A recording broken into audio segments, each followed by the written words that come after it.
Okay, ZBA, we are live. We are recording. Phone lines are opened. Go for it. Thank you and welcome everybody to the Town of East Hampton Zoning Board of Appeals meeting for July 30th, 2024.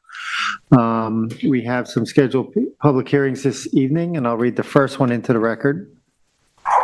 The applicant is Springs General Store, 29 Old Stone Highway in Springs, Suffolk Tax Map number 300-80-2-1. The size and location is 1,297 acres, 1.297 acres at 29 Old Stone Highway in Springs. Description is site plan and natural resources special permit applications to renovate the existing Springs General Store and to install associated parking, fencing, and decking less than 100 feet but more than less than 150 feet, but more than 100 feet from the wetlands. Revegetation and septic system upgrade are also proposed.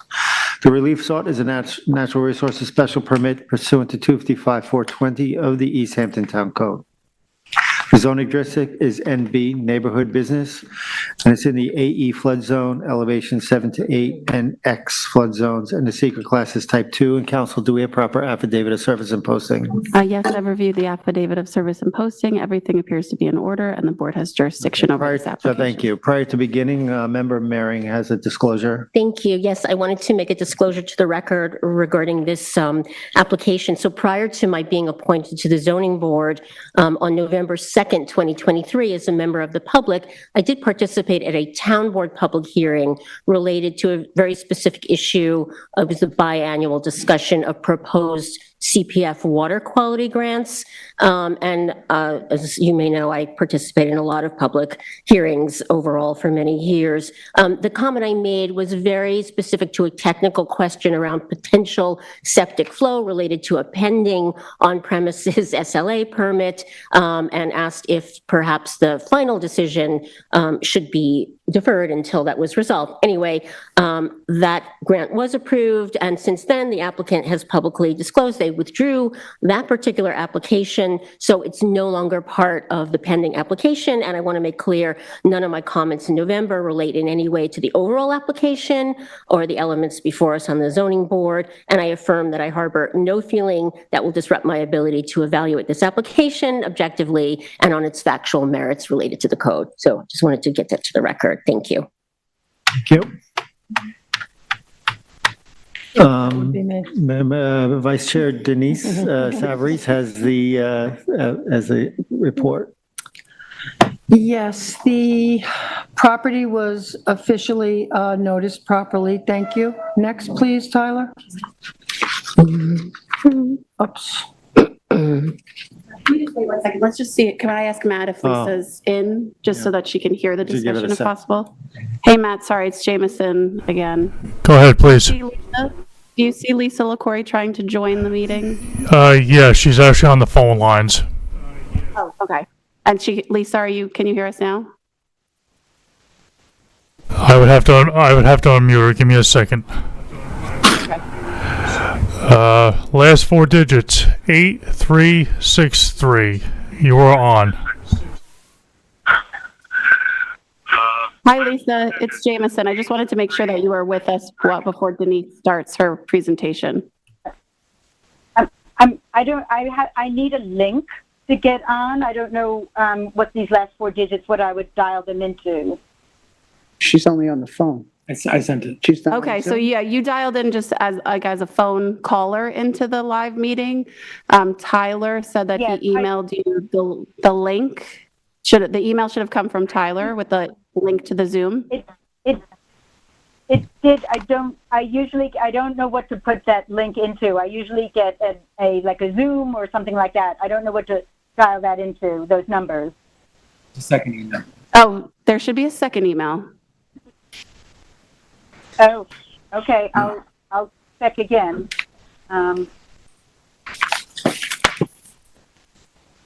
If you're fine with allowing Vice Chair Savarese to go through her presentation while you look for that, is that okay? Or do you want us to wait to make sure that you can get your Zoom appearance? Oh, I see. Okay, I'm just about there. Let me do that if you wouldn't mind. Just one more moment. Thank you. And I'm standing by for her to sign in. Thank you, Matt.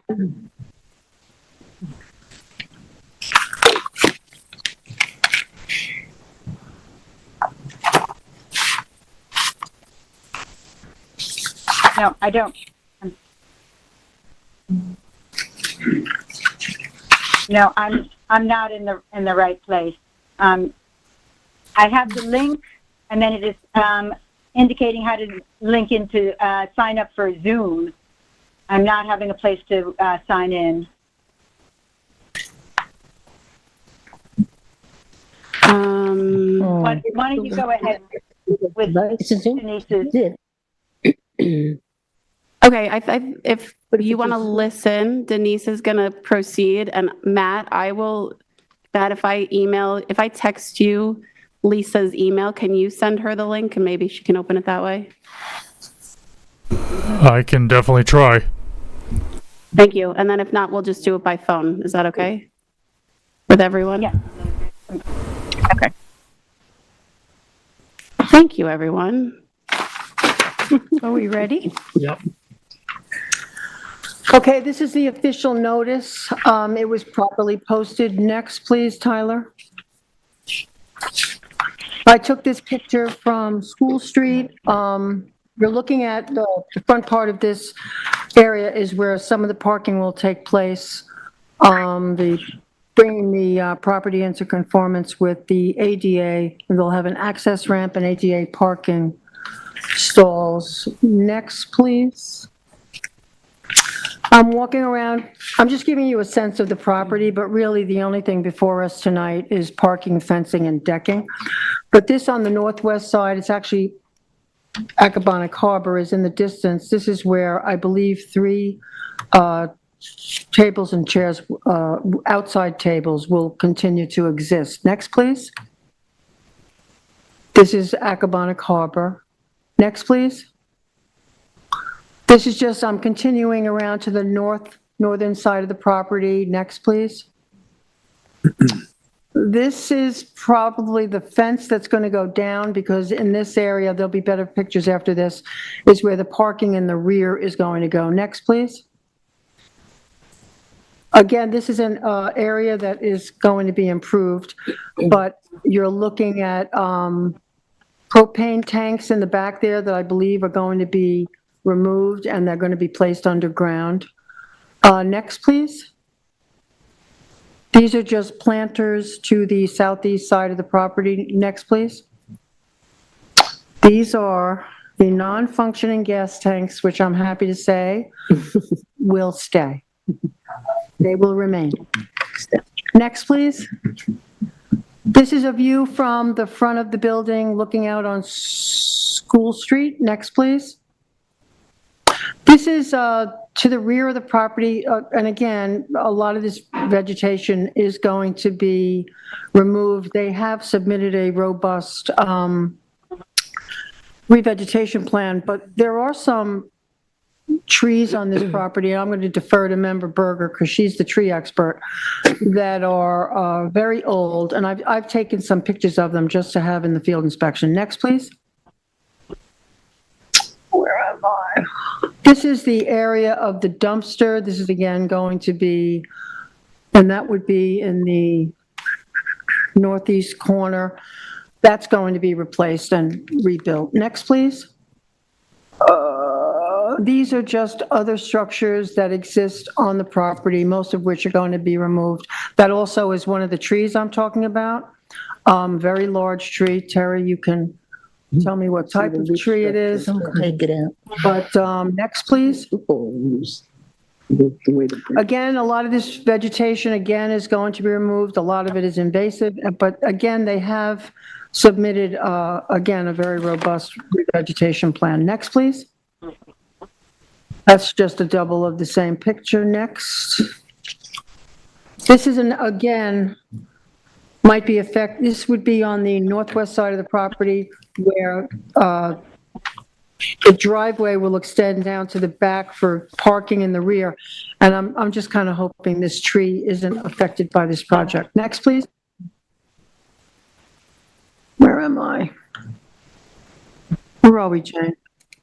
put this together. Oh, I'm taking this from the front of the building. That's just a picture to the southeast side of the property, just to give you a sense of the trees. That's why I think I took the picture, because of the 3 trees. Next, please. Again, another tree that I'm hoping won't have to be removed with the implementation of the driveway. Next, please. Thank you.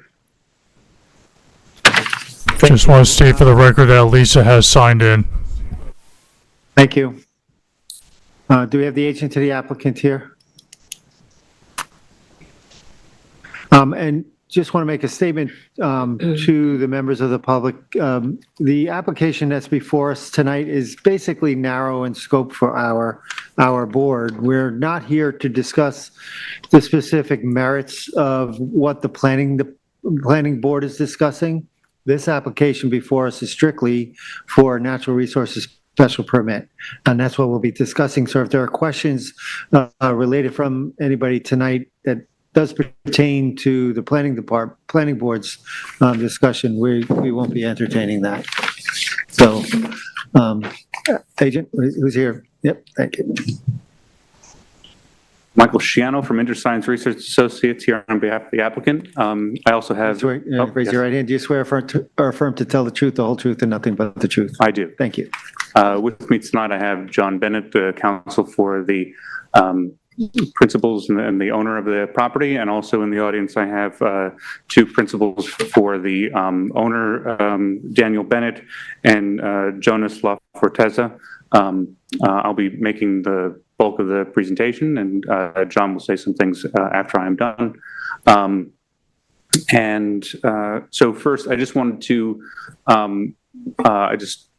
clarify with Daniel Bennett. I believe that besides some black pines that are deceased in the Tyler, can you just go to the planting plan just real quick? I just want to speak regarding the question about what trees were going to be removed.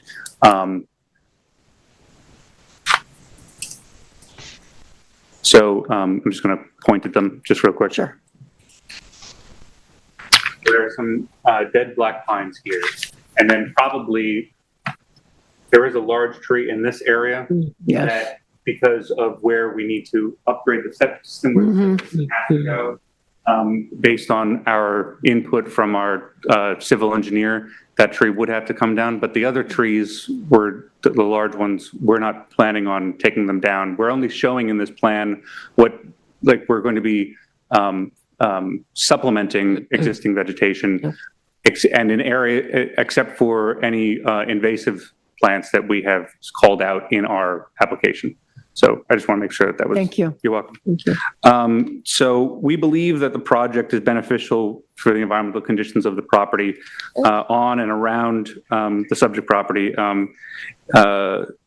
I'll describe that in a greater degree in a second, but I just want to highlight 5 key benefits of the application.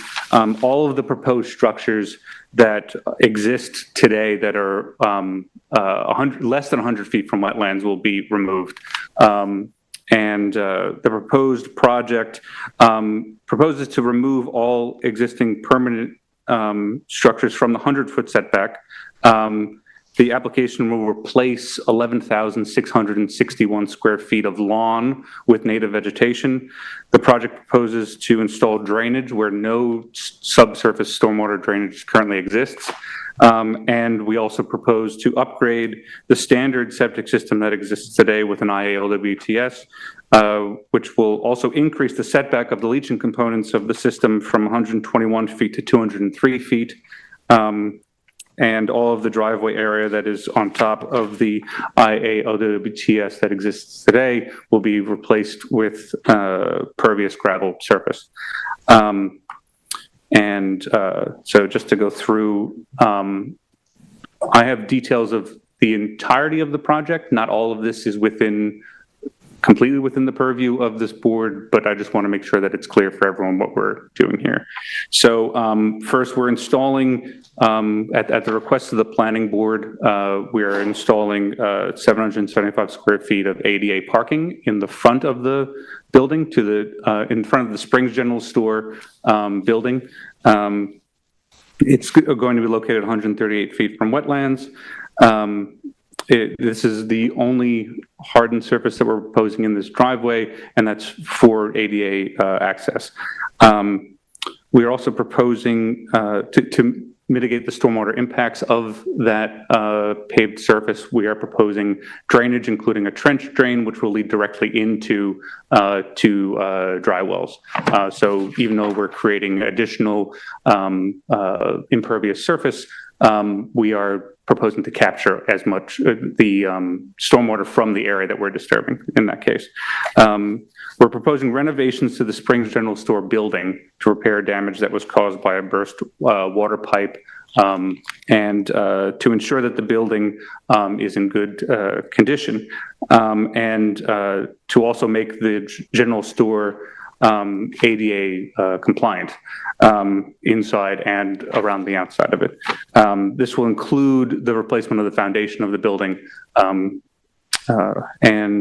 we will also install a 60 linear feet of post and rail fence at the front of the property that is exactly 100 feet from wetlands. This is to help to control parking and site access, which was another request of the planning board that we review and that we include in the project. We look to maintain, there are a bunch of picnic tables around the property. We are proposing to maintain 3 of them for a total of 12 seasonal outdoor seats for patrons to use. On the north side of the Springs General Store building, we're going to reconstruct the rear deck. In order to install the new IA system, this includes, we have to remove the existing grease trap and septic tank. The grease trap is underneath that deck. After we after we put in the new grease traps, we will rebuild that deck. The new deck is going to be 120 square feet smaller than the existing deck, and it will also be easier to get into the building. There are at-grade LP gas tanks located 123 feet from the wetlands that we are removing from that area.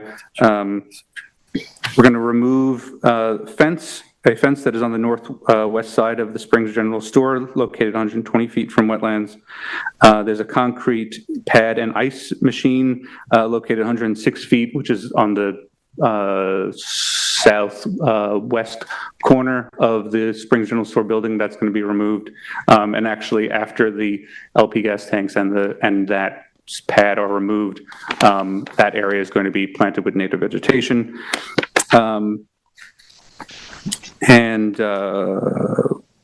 There's an existing fence that's only like 12 feet from wetlands that runs along the shore area. That's going to be removed, which together with the proposed native plantings, we believe will help to create a contiguous vegetative habitat buffer. We will remove 85 square feet of existing deck and the existing playhouse, which is located about 86 feet from wetlands. We're removing a 179 square foot dumpster area with the fence that is around it, which is currently located 104 feet from wetlands. We're moving that outside of the 150-foot jurisdiction area because we still need to have an area for that, but we're moving it outside of the wetlands jurisdiction of this board. There are 2 boat racks that are by the water on the northern corner of the property. Those are going to be removed. There's a walk-in cooler located 151 feet from wetlands. We're removing that, and a new cooler is going to be installed in the basement of this structure. There is currently a basement there. We're not expanding the use of the square footage of the basement. We're just adding a new walk-in cooler into the basement after it is refinished. We're moving an existing shed on the south east side of the general store. It's in the area where a new ADA ramp is going to be installed. So that is going to be removed. Like I said before, we're installing 11,611 square feet of native plants in the areas of existing mown lawn. Tyler, can you just go back to the planting plan? These areas are shown on this plan as zone. The areas where we're going to be adding vegetation where there's currently lawn are the areas 1, 2, and 3 on this plan. Our plan also provides a full breakdown of what trees, shrubs, and grasses and seed mixes are proposed, all of which are native. In zones 4 and 5 on this plan, we're going to propose removal of several non-native invasive species, including bittersweet, honeysuckle, privet, catbrier, and wisteria. In zone 4, which is the area immediately adjacent to the wetlands on the property, we're installing kind of intermixed with after we remove any of the invasives that are there, interspersed with the existing native vegetation, we're proposing to install 7,724 square feet of native plants. It should be noted that this area, that any of the areas that are less than 15 feet from wetlands, the grasses installed will consist entirely, well, okay, so our proposal includes areas that are within 15 feet of the wetlands would be Spartina alterniflora, which is a plant that is suited to be in an area that is wetter. However, I know that in conversations with the planning staff that we may wind up changing some of that depending on what the actual conditions are on the site. But the important thing is that we're cognizant of the fact that it is very close to the wetlands, and we really want to make sure that it's native plants that will survive there. And because we want this to be a nice project at the end of the day. In zone 5, which is along the northern property line,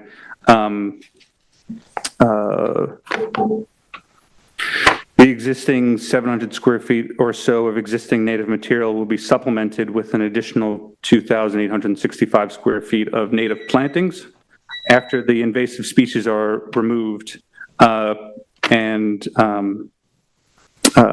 While there is part of the zone 5 that is 0 feet from the wetlands, just for the sake of stating what the setbacks are. Again, all of the plants we're going to be installing are native. So we believe that this natural resources special permit should be issued because for several reasons. We meet all of the the project proposes that we propose promotes the town's zoning codes protection of natural resources under Article 4. Specifically, we're proposing a buffer to increase the size of the buffer, which will serve to protect the wetlands from pollutants by installing the buffer and relocating the structures, any structures that currently exists less than 100 feet. Outside of that area. The project will also increase the distance between the wetlands and the area where humans will be active on site, which should help to mitigate inadvertent direct impacts to any of the wetlands. The proposed native vegetation areas will increase the size of vegetated buffers, as I've said, which will help to enhance existing buffers with the removal of invasive plants and installation of native plants. By increasing the size of buffers, we're going to make the property more coastal and flood resilient.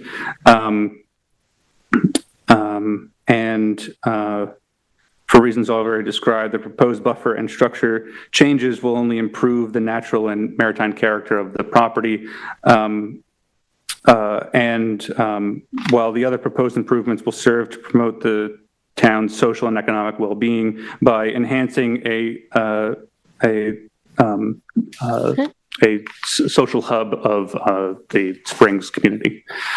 I also just want to note two things. We respectfully request that as soon as possible that we would be allowed to just, if this project were to be approved, that as soon as possible we would be allowed to submit a building permit application to repair and renovate the Springs General Store building, which would include the replacement of the foundation. We've had communications with the town building department who had indicated that we need the ZBA's approval in order to do that because it includes some ground disturbance around the perimeter of the building. That disturbance will be more than 100 feet from the wetlands, but it's just important to us to get that started as soon as possible so that they would hopefully maybe not lose another season. I'm not sure if this would need to be included as a specific condition of the approval. We just want to make sure that it is part of the written approval so that there's no confusion or ambiguity later when we go and speak with the building department. We also I just want to clarify one part regarding the proposed septic upgrade. The offer to upgrade the septic system to an IAOWTS was completely voluntary on our part. It is not required by the Suffolk County Health Department. I've had extensive conversations with them regarding the use of the property, the change of the, one thing I didn't mention here because it is outside of your jurisdiction, but there's a shed located south of the Springs General Store building that we are under the planning board application proposing just to convert it from a shed to a small wine shop, which will just sell wine for off-premise consumption. Even with that change, that doesn't increase the septic requirements to at all, technically, under the health department's code.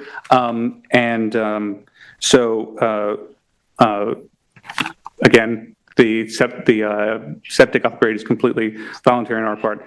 The owners are committed to the upgrade. However, they will not be able to do it without a Water Quality Improvement Fund grant, which they have received. They received it last year, but it will require kind of a renewal on an annual basis until the project actually happens.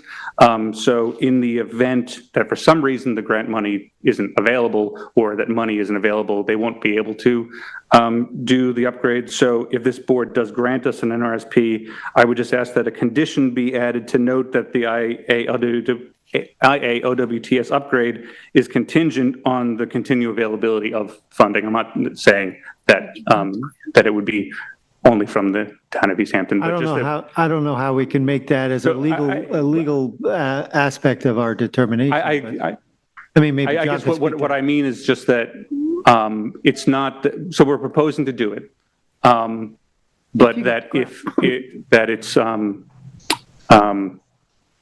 do you have? Yeah, if I may, John Bennett. How are you, John? Understand that this is, Say who he is. understand, What's that? I think you have my name, John Bennett, Bennett and Reed. The lawyer. Understand that this is purely voluntary. The planning board said to us, would you consider upgrading the wastewater system? And since there is no change in the flow rate, no change in the use, there's no Suffolk County Department of Health Services regulations that would require that. We said we would be happy to do that, and but we would need grant money because this has already been much more expensive, including the ADA upgrades, all sorts of upgrades than was ever contemplated. And this applicant is doing more than has ever been done to that site. I mean, for example, the ADA stuff. A couple of different tenants went through and the town never required it. We're embracing that. We're embracing it wholly. But certainly you could write a condition that said that the condition would be conditioned upon the continuation of the funding. That's an easy condition to write. We're not backing away from it at all. It's just the economics of the project require that funding. And I don't have any reason to believe that the town won't continue to do it, but When was that up? What time frame? I believe so. We received the grant money last year, and we'll have to write them just a letter just to ask that they continue to provide that. So there's. I mean, it'd certainly be helpful if this board encouraged. Yeah, I agree. I don't disagree. I get it. So Separation of church and state, but certainly. Okay, excuse me, I don't know your name. You didn't give us your. John Bennett. John Bennett. Bennett and Reed. I didn't hear his name. How are you? But we're embrace it, but the board should also be aware that the grant money isn't going to cover everything. This is not a typical IA, single-family residence IA system. There's grease traps involved. There's going to have to be retrofitting of the plumbing in the building. So every cent we can get towards that is not only important, but it's a real sine qua non of being able to upgrade it, which I think is an objective good. But the condition would have to be subject to the continued availability of the grant money. Because again, this is something that we're voluntarily offering, and there's no jurisdictional trigger because the health department doesn't require it. So we certainly don't want to be a victim of no good deed going unpunished. We're happy to do it. It's going to cost more than the grant money, but we do need that grant money. So the condition would have to be subject to the further condition. I just want to state, if I can, although I don't want to cut off Lisa. Okay. Can I just jump in? Okay, sure. Just as an example to the counter. I know that if a person is proposing to do a substantial expansion of a house, that upgrading their septic system would actually be a condition of the approval. So they would be required to do it. In this case, we just want to make it note that we are not required to do it. Thank you. So can I just clarify one point? I want to make sure I heard you correctly. The town did approve the first water quality grant that you went in for, Yes. correct? Okay. For the septic system only, yes. For the septic system only, right? Money for the revegetation, which That I remember.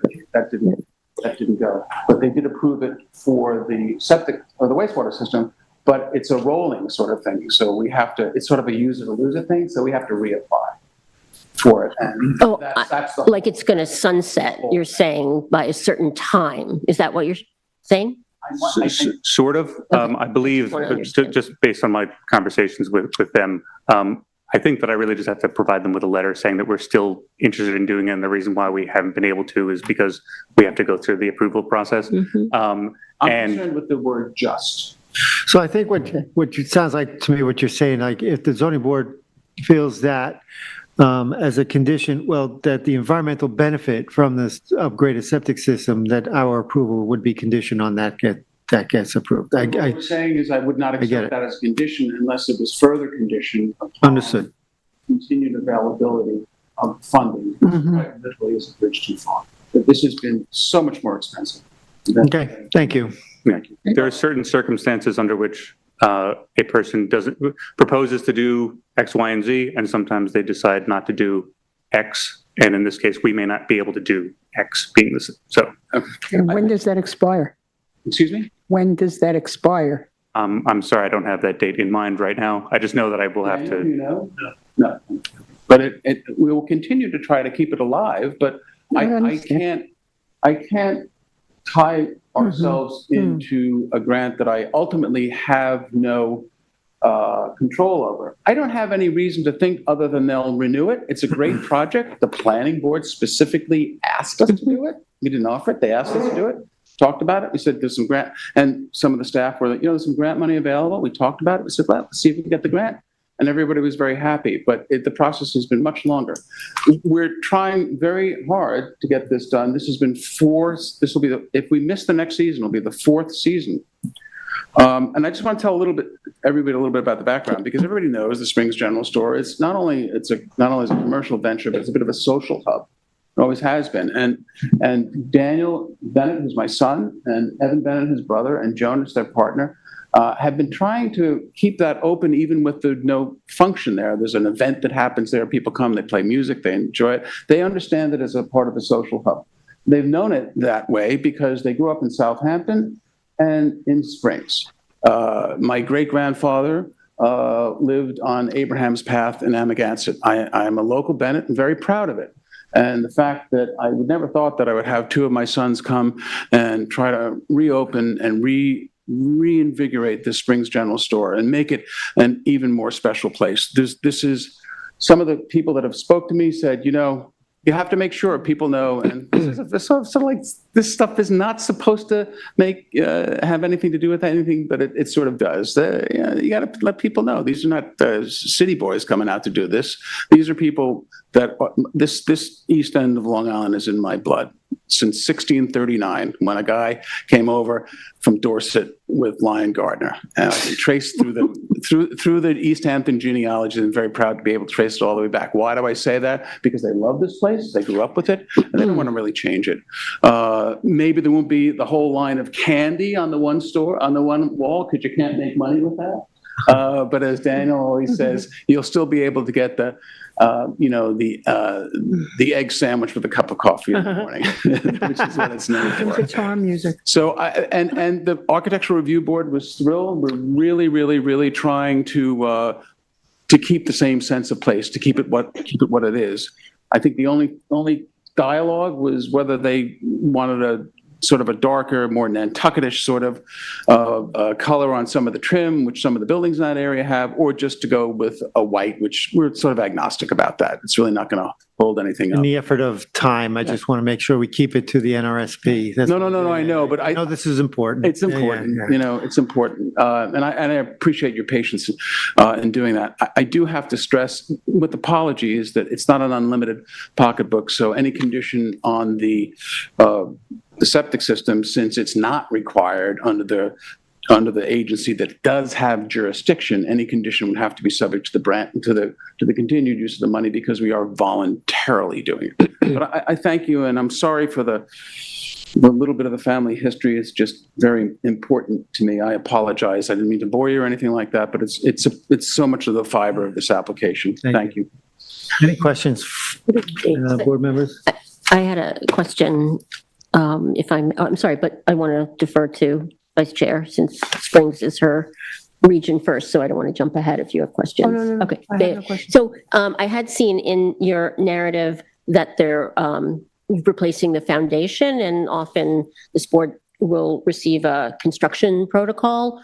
So can you just tell us a little more about are you going to lift the house up off the foundation and then re-pour the slab and the foundation? I just want to understand a little bit. Yeah. And are you going deeper? It would be lifted up, and then the work would be done underneath it. It doesn't have to be moved to another location in order to do the work. Because of the,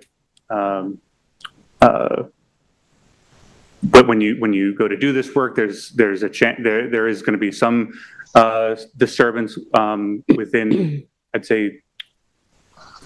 They're going to be coming at it from the south and east side mostly, to avoid as much disturbance on the west side as possible. Before we go and do that work, there will be a project limiting fence installed, which will also be a siltation fence to make sure. And maintained, by the way. Right. Yes. I've seen people put it in and they forget about it. They maintain it. But are you going to dig deep? Are you extending the depth of the basement? No. Okay. Thank you. But the nice thing about that is it allows some of the stuff on the outside. For example, the walk-in will not be necessary. You said you were going to put it in there. As wonderful as this building is, the walk-in is very practical. It's necessary to be able to put that refrigeration units in the basement, which I think is a great visual. Okay, have you submitted a methodology on the removal of the invasives as to how that's going to be done? I'm trying to remember if I did. I'm sorry. It was a while ago that I submitted the initial application. I believe I was waiting to see if an extensive narrative was necessary, but I can definitely You might be able work to with hear the. from Lisa Glicore Yeah, on because that. she There you go, raises that yeah. issue in her town. Where you have, these are not, typically not inundated. For example, Phragmites removal, where you have partial inundation of those sort of plants, it can be rather invasive, but we're going to plant in the wetlands buffer area, but we're not digging up any areas that will be inundated. Yeah. I know that Lisa will have some specific questions. Yeah, let's Mentioned wisteria and another if we number have of other questions, invasives. If not, yeah. we maybe can go to Lisa Glicore and hear her report. Yeah. Any other questions? No. I don't know if this is, so the ADA, the asphalt for the ADA, Required. yes, I know it is, and thank you for embracing it. My one question, since neighborhood character is within the requirements for the NRSP, is there another ADA compliant material, I thought there was, aside from asphalt, that looks more consistent with gravel?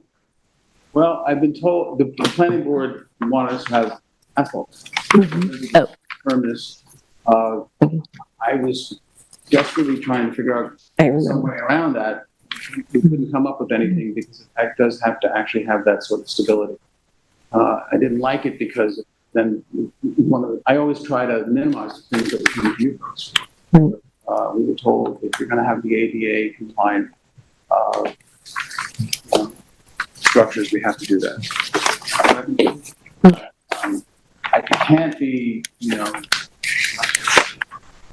No, that I'm on the same page. I understand that it needs to be a surface that is ADA compliant. I was only asking that I believe there are some other completely ADA compliant with that structure, but I don't want to bog down right now. I just didn't know if it had come to mind. the problem, for example, with pavers is they don't do well with snow plowing. Right, it's not pavers, yeah. So that's usually one of the alternatives, but they heave and the blade picks them up. Griddle asphalt, unfortunately, for the ADA compliance. But remember, it's all going to be drained, and it's more than between 100 and 150. It's almost. How far away is that? It's all about 140 feet, right? So approximately. yeah, approximately. Mm-hmm. Not like it's happening. 138. 138. Yes. Not like it's happening right at the setback. Understood. Ed, did you have a question? No, I'd like to go to Lisa. Okay, let's go to Lisa LaCory. Lisa's recommending. Lisa, you there? I am here. Can you hear me? All right. Yep, go ahead. Okay, great. Good evening. For the record, my name is Lisa LaCory, and I'm here on behalf of the Planning Department. If we could go, Tyler, to the overhead showing the aerial. The subject parcel, the Springs General Store, is a local landmark, which has been closed for approximately 2 years. It consists of a retail use with takeout food service with 1,300 square feet on the first floor of the existing 1.5-story building. There are no tables or chairs within the existing Springs General Store. The second floor is occupied by an apartment. There are 2 sheds, a detached garage, a walk-in freezer, and a playhouse accessory to the retail use. The retail use is served by an on-site parking lot and septic system, and Suffolk County Public Water serves the site. There was a burst water pipe that caused damage to the Springs General Store, as you've already heard, and the pending site plan application, which will be before the planning board, includes repair of the damage from that burst water pipe, making the building structurally sound and making the store ADA compliant. This is the first that I heard that they're going to go forward with the building permit as soon as possible, and I just hadn't heard that part of it before. I'm not saying I object, but I just have to think about it. The parcel is approximately 500 square feet, excluding the wetlands, and is zoned for neighborhood business. So as you can see, you're right along Accabonac Harbor and on Old Stone Highway across from Pussy's Pond. It's in the neighborhood business zone within the Harbor Protection Overlay District, and a portion of it is also within the Flood Hazard Overlay District. The store has been recognized as a historic building within the Springs Historic District, and there is over 200 linear feet of frontage along Accabonac Harbor. And the existing parking area and driveway are less than 100 feet from Pussy's Pond. So the existing clearing exceeds that which is permitted in a commercial zone within the Harbor Protection Overlay District. And the proposed revegetation plan will reduce the clearing from 41,790 square feet to 30,129 square feet. So let me emphasize, this is pre-existing non-conforming. This isn't an example of an over-cleared lot where they are required to be doing this revegetation. They are doing that as an aspect of the project that they have volunteered to do. Let me just go back. I meant to start off by talking about the septic system. As far as I can tell, it is not subject to the NRSP jurisdiction, so you don't have to include it in your approval at all, and the applicant can continue to work with the Water Quality Review Board and the Planning Board on whether or not there's going to be a grant, which we have every reason to believe it will be extended. But I don't think you need to include it in your conditions of approval at all, as it's over 200 feet. So I'll talk about the vegetation plan in a minute, but I think that's just the basic. The building coverage and the lot coverage is well under what the maximum allowed permitted by zoning is. So this is sounding like a rather favorable approval. And again, we are talking about the natural resource special permit conditions only. There are no variances that are being requested or required for this project. And there has been a good deal of review of this project in front of the planning board, and it will go back to the planning board should the zoning board grant the NRSPs. That will go have a site plan public hearing and look at all the conditions that are dealing with that. And in response to looking at the surfacing for the ADA, the planning department and the consulting engineer can take another look at it and see if there's anything else to for a visual aspect of it. But initially, the concern was to make sure that it is ADA compliant and that it also complies with the drainage plan and that the drainage is matched with the surfacing that's being proposed. So let's talk about the planting plan a bit and some of the mitigation. If we could go to the next plan. So as we said, the planting plan is largely voluntary, so we applaud the applicant for doing that. One of my favorite sayings from a former council person is, but no good deed goes unpunished. So while they're proposing to do planting, we're going to give them some comments on it.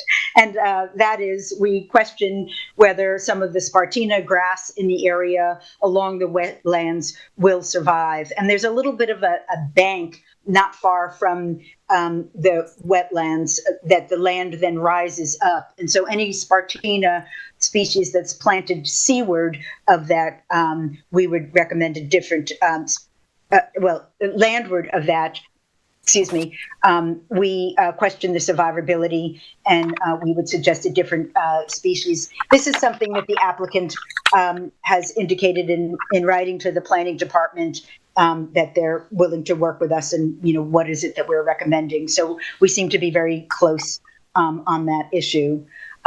Another concern was the Pennsylvania sedge that's proposed as part of the revegetation. And part of the problem that the planning department has been finding is that when that is being used in revegetation for plots that have been over-cleared, they get mowed. They're kind of a diminutive plant. And they're lovely, but they're often mistaken as the regular grasses and then get mowed and then you don't have them at all. And it is not a species that exists in great prominence in the town of East Hampton. So we're recommending other species for that area. The groundsel bush tends to survive well, and also to kind of keep the foot traffic out of the areas that are close to the wetlands that we want protected. We also questioned that in the vegetation plan, they were referring to free-form areas or just paths going down to the wetlands. And we understand that the area close to the water is very desirable. It's very attractive. It's lovely to go visit. It used to have a boat rental area that's all being removed. So while we're not trying to prevent there from being public access to the water, we think that that is a benefit of of the site and applaud it. We do wish to limit the areas where people can walk, where it could get trammeled on or used heavily. And so we're recommending that some of the areas that are indicated on the vegetation plan as footpaths be narrowed when you're in the area that less than 50 feet to the wetland, and maybe even a little bit further than that as well, just to kind of keep people to a confined area and not trommeling on the vegetation that's going to be helping to protect the wetlands. So in terms of recommended project conditions, we had talked about construction practices. We asked what they were proposing to do, if there could be hand tools and, when they're removing some of the vegetation. And they've clarified that this is not going to be, a massive clearing of the site in order to do this revegetation, that they're going to be selectively clearing the invasive species and then coming in and doing some plantings. So we'd like some clarification written about just what machinery will be needed, and keeping any sort of heavy machinery away from the wetlands and the wetlands buffer area. And then we're pretty much on the same page with that. There was, they indicate where there's project limiting fencing proposed while the construction is going on, and the silt fencing, we noted that there was a break in it because they were going to be removing a tree. And we would like them to just put project limiting fencing around that tree while they're removing it. And then, they could put it in the straight line or whatever it is once it's removed, just something so that there isn't a break in the project limiting fencing, protecting the construction areas from the wetlands, or I should say the wetlands from the construction areas. So that prior to the issuance of a building permit, there should be an inspection of the project limiting fencing and erosion sedimentation control for the proper installation, and that they have a revegetation plan acceptable to the Zoning Board of Appeals prior to the approval. So we're talking about just a couple of minor changes at this point. Submission and compliance with the conditions of the New York State DEC. So here we are. Now I'm talking about compliance with the requirements of the health department. But I'm not 100% certain that it even that the septic system is subject to the NRSP, and if so, then that will be a condition of the planning board approval. So it's not something that we have to talk about the conditions of conditions. And I think I've touched on all that I wanted to say. I'll be happy to answer questions. Thank you, Lisa. Any questions for Lisa? Well, Lisa, I just want to make sure we have it. On page 5, where your revegetation plan implementation in your TAM, you are recommending that a description of the methods used to remove the invasives and the plant species be provided prior to approval. Yes. Yeah, so that's the latest information. You have nothing newer than that, correct? I actually have received some correspondence from the applicant, and enough to indicate to the planning department that they're kind of on the same page. They're not coming in with heavy machinery to be doing removal. It'll be selective removal, and that it'll be something that they could do some things by hand, and they could indicate what that is going to be, where they would be going by hand, and where they would need some heavy machinery. So are you asking whether we need that before the approval or to make it a conditional? Well, let's clarify the approval. Is it ZBA approval, or is it for final like building permit approval? Is there needs to be accepted plan? Because oftentimes we do condition site plan or re-veg on planning department approvals prior to building permit. So let's clarify when that approval in your TAM is referring to. Okay, and I'm sometimes species. a little bit out of step with what your practices are, but I would be comfortable with, if you feel comfortable recommending approval, that it be conditioned on an acceptable protocol, because we're close enough. Great. Okay, approval for the removal of these plant species. We don't nor ordinarily get a methodology on the removal of plant species. It's I not guess the that's same thing as a not a- re-veg plan. Okay, and that's what, I look don't at it want as to hold part it of to the too high. NRSP, right? And it's due to the wetlands and Yeah, it's an and the NRSP. Cabonic Harbor Mhm. proximity, yeah. Uh-oh, she froze. Oh, I'm not sure. Is there a question on the table? I'm sorry. Oh, I think the question on the table is, it seems that the removal might be related to our NRSP decision, absolutely. Yes. because we don't want to make a decision if there's going to be machinery in there. So is there a statement on the record as to how it's going to be removed? And can we be referred to that statement? If so, if not, we might need to keep the record open. Well, We'll the be TAM is using, asking TAM for is asking description for of the it. methods, Right. so. we will be Revegetation using, protocol. within the areas of revegetation, within areas 1 and, which is immediately adjacent to the wetlands, and area 5, removal of plants will be done via hand tools such as chainsaws, and that's probably the largest implement, but also potentially like an 8-inch bladed brush clearer, weed whackers, hedge clippers, and the like. There is a chance that within probably zone 3, I would say, we may need to bring a cherry picker in order to get some at the wisteria that is climbing on the trees. However, the use of heavy machinery within those areas, such we will not be using things like a skid steer. We will not be using implements that would compact the soils detrimentally, and we will definitely not be using those types of tools within areas 4 or 5, which are immediately adjacent to the wetlands. Is that part of a building protocol that you've established that we know that that's going to happen? No, we just represented it to you. So we can condition our, Not really. condition our approval that no machinery be brought into that zone, hand tools only. And is there any additional protection for the vegetation that's going to be removed immediately near the wetlands? Any protection? Could you just ask the question one more time? I'm sorry. Additional protection for the wetland plants that are in the area of the wetlands where plants will be removed, but protection for everything that will be left? So the people that we'll be using to do the removal are knowledgeable in native plantings, and we will be able to identify what is there that shouldn't be removed. We're not just going to go in there and things are going to be selectively removed. And so things that currently exist,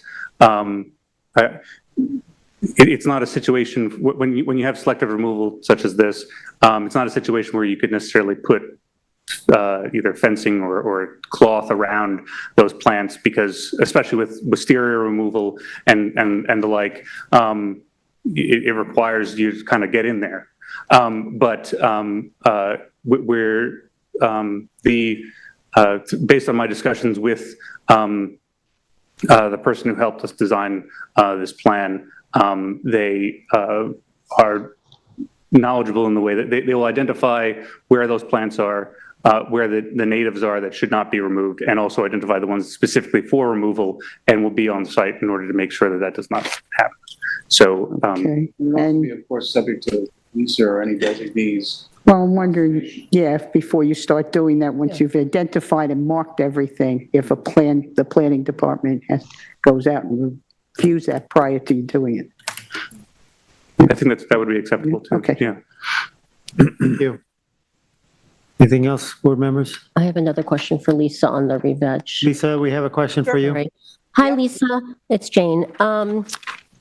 I want to, so I know this is harbor protection overlay. I know it's pre-existing, non-conforming, cleared to HBOD, but I just wanted to ask Lisa your view, since you've looked a lot at this re-veg plan. So the NRSP standards, aside from the specific NRSP standards, also tell us that an application is required to conform to 255 255-111, and I'm looking at 255-111B, protection of established character, 255-111E, preservation, including features of historical significance, and 255-111L, aesthetic attributes, retain water views and open vistas. So I just wanted to get a sense of, we have a lot of proposal of cedars and what will be tall vegetation. I don't know if you're able to, and by the way, for the Springs Historic District, which is about the neighborhood, the number one preservation goal is maintain and enhance open yards, clearing visual connection between buildings and vistas and Accabonac Harbor. So I don't want to be too esoteric, but I just wanted to get your take on that as a planner. Interesting. I guess most of the planning department concern was to remove the invasives and to replace it with species that were native and that were deer resistant. I personally wasn't thinking of the grow out of what the cedars were going to do to the water views. So I don't have an answer for you at the top of my head what it would look like, whether it would limit it, except to say that they are making an attempt with the pathways and it's not, there's no wall of vegetation that's being proposed. There are clumps also in native configurations. So without having thought of, is this going to actually be blocking the water views, without having a thought of before, just looking at the overall vegetation plan, I would venture a guess that it won't, but I really hadn't studied it in that regard. Another way to look at it maybe is it consistent with the natural environment of the surroundings of Accabonac Harbor, right? Yeah. And I believe. May I attempt to answer the question? Sorry, my name is Daniel Bennett. You have to be sworn in. Yeah. Oh, Just sorry. introduce yourself. My name is Daniel Bennett, and I swear to tell the truth, the whole truth, nothing but the truth. That's the truth. You swear yourself in. Gotcha. Aside from working with Cornell, who's on the property, talking about the water flow and the septic system and the work they're doing, testing, one of the reasons that we wanted to do this was to open up the view.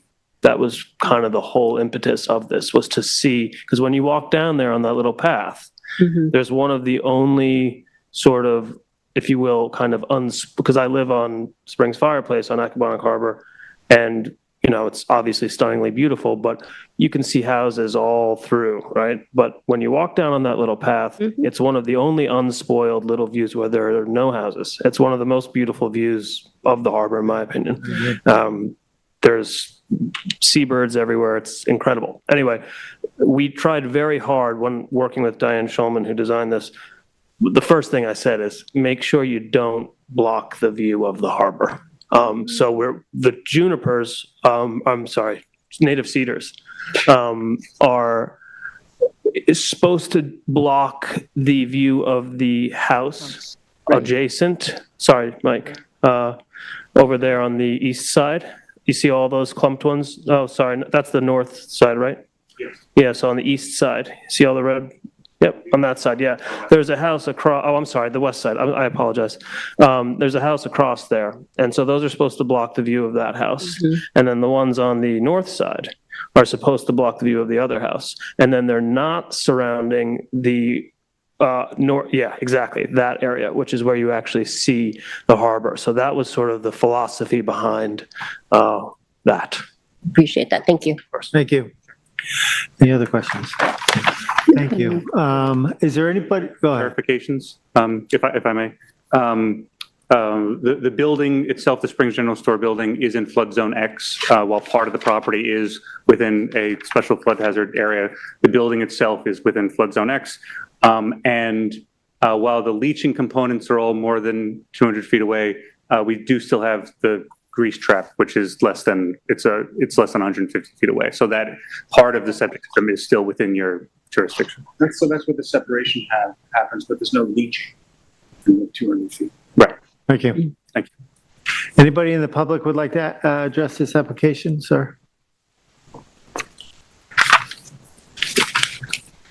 And if I can, just reinforce that we're here to address the natural resources. State your name and address. Hi, my name is Scott Gilbert. I live at 12 Shipyard Lane. So although my roots don't go back to the 17th Do you swear century, to tell the truth, the whole truth, and nothing? I do. I have lived here for almost 25 years. I've raised 2 children who've played in that playhouse. We've eaten many an egg sandwich from the general store. We miss it very much, and we hope it will stay largely the same, although improved. I understand the issue about overlapping jurisdiction or different sources of jurisdiction for this board and the planning board. And I think what I heard Ms. LaCory say is that there will be a public hearing where the issues of use will be subject to public comment at that time. So I'll reserve my comments for that body. Needless to say, access to the Accabonac will be restricted by this project because there will no longer be a way for people to rent kayaks and canoes and take their children boating. And as we all know, one of the great recreational uses of that body of water is kayaking and stand-up paddleboarding. And so that's not a small issue. It is something for the planning board. I think the issue of whether to place a store that sells alcohol a block from a school is another use issue that the public needs an opportunity to comment on. But what I understand from the chairperson is that tonight you wanted to focus on decking, parking, and fencing. That's within the scope of the NSRP discussion. So I just wanted to ask a couple of questions because I don't fully understand. Parking is a real issue at the general store. You know, if you went there while it was in operation on a Saturday morning when the farmers market was in full swing at Ashwag Hall, you'd see a form of chaos. Not enough parking spaces, some dangerous situations as people come and go, particularly in high season. I see now parking is going to be built in the back. And so one of the questions I have is, has the planning board, have the staff, and I have this July 3rd memo, the technical analysis memo, I don't see any discussion of the impact of parking in the back on those residences on Harbor Lane that are close to that border. So now we are forcing cars to be going back and forth into the back of the store. What is the impact in terms of noise and environmental impact on those residents of that quiet little Harbor Lane street? That's a fair question to ask. And similarly, what is the width of the corridor from the front, what I call sort of the chaotic parking lot? You're now going to have people moving back to the new parking lot in the rear. How wide is that corridor? What is that going to look like on a crowded Saturday morning in July or August when people are going, and who's going to park there? And if spaces have been taken away from the front for access for people with disabilities, in accordance with the law, you know, what is the impact of the loss of that space on parking on the overall situation? So I think that those are important questions. I'd like to understand whether the staff, I don't see any reference to the impact on the neighborhood, the people who live. Mr. Bennett, I think, referred to a house across the way that they're trying to block the view of, and a house in the back. Well, there are people who live in those houses. I am a neighbor of some of them, but it's an important issue that should be discussed. And I would just say, I would be careful about granting approvals to proceed with the revegetation plan until the use issue has been settled, unless the applicants don't regard that use issue to be an important condition of their going forward with a project. You know, we love to have the general store restored. It's been kind of disgrace is too strong a word to use, but it's been a loss to the community that it's been out of commission for 2 years. You know, this is a place where teachers from the school, kids from the school go. It's a place where people who are there on weekends go. On the weekends, it's a treat to be there. It's where people gather on the front porch. All of that's true. And I think there's been a bit of a a detour here, and we need to get it done, but there are some important questions, not only about the impact of the project on vegetation in the neighborhood, but on the people who live there. And I'd like some answers to those questions about parking, what's going to go on in the back, how wide are these corridors? And I want you to understand that the removal of the rental of kayaks and canoes and so forth is taking away access to this waterway in a pretty significant way. Thank you for hearing. Thank you. Anybody else from the public? Come on up.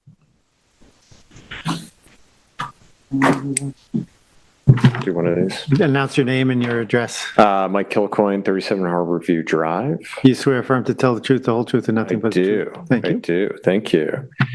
First, thank you. Thank you, everyone, for doing this on a Tuesday. Yeah, I mean, I'm Mike Kilcoyne, local resident, frequenter of the Springs General Store over the years, basically over the last decade. I don't know much. I don't even know what that, I can't really make sense of a lot of that stuff, but, I do know about building community, and I know that places like the Springs General Store, especially in Springs, where there aren't a lot of businesses, at least a lot of local businesses that bring people together, it's a really important place. And I, like so many other people, was very skeptical when it got sold, and I was like, all right, what's going to happen now? Is this a question related for our scope, or is this a question related to the overall use of the property? Because that's a planning board issue. No, it's just commentary on. Okay, I'll let you continue. Thank you. Yeah, no, I just think that these community centers, again, I was very skeptical of whether or not it would ultimately be a good use, but seeing what they've done with doubles, it basically turned Amagansett into a massive epicenter for community, not only just people from out of town, but also people that live here. And it's become this great gathering place for so many different people. And now there's been a void, obviously, for 2 years, and I'm sure that'll, this stuff takes time, right? But it's, I think, really challenging to convince business owners and entrepreneurs to want to move into a place and to invest their time, energy, and resources into a place when it takes that long. It's a really I can't think of on the, off the top of my head, entrepreneurs who can wait 2 years to, before they start generating revenue from a business. So I think there's a massive void in the community in terms of a community space, and they'll fill it, and certainly there are things that need to get done in terms of figuring out the parking situation and figuring out, okay, the liquor stuff and so on and so forth. But I just think that it's a really important place and a community place for so many different people in this community. And I know that they're going to do a good job because, if you guys have been to Doubles or in that area, it's an incredible space, and they really, really make an effort to build up the community. So I think if I have any other profound notes, comments, community. That's it. Thank you. Anybody? Awesome. Thank you, guys.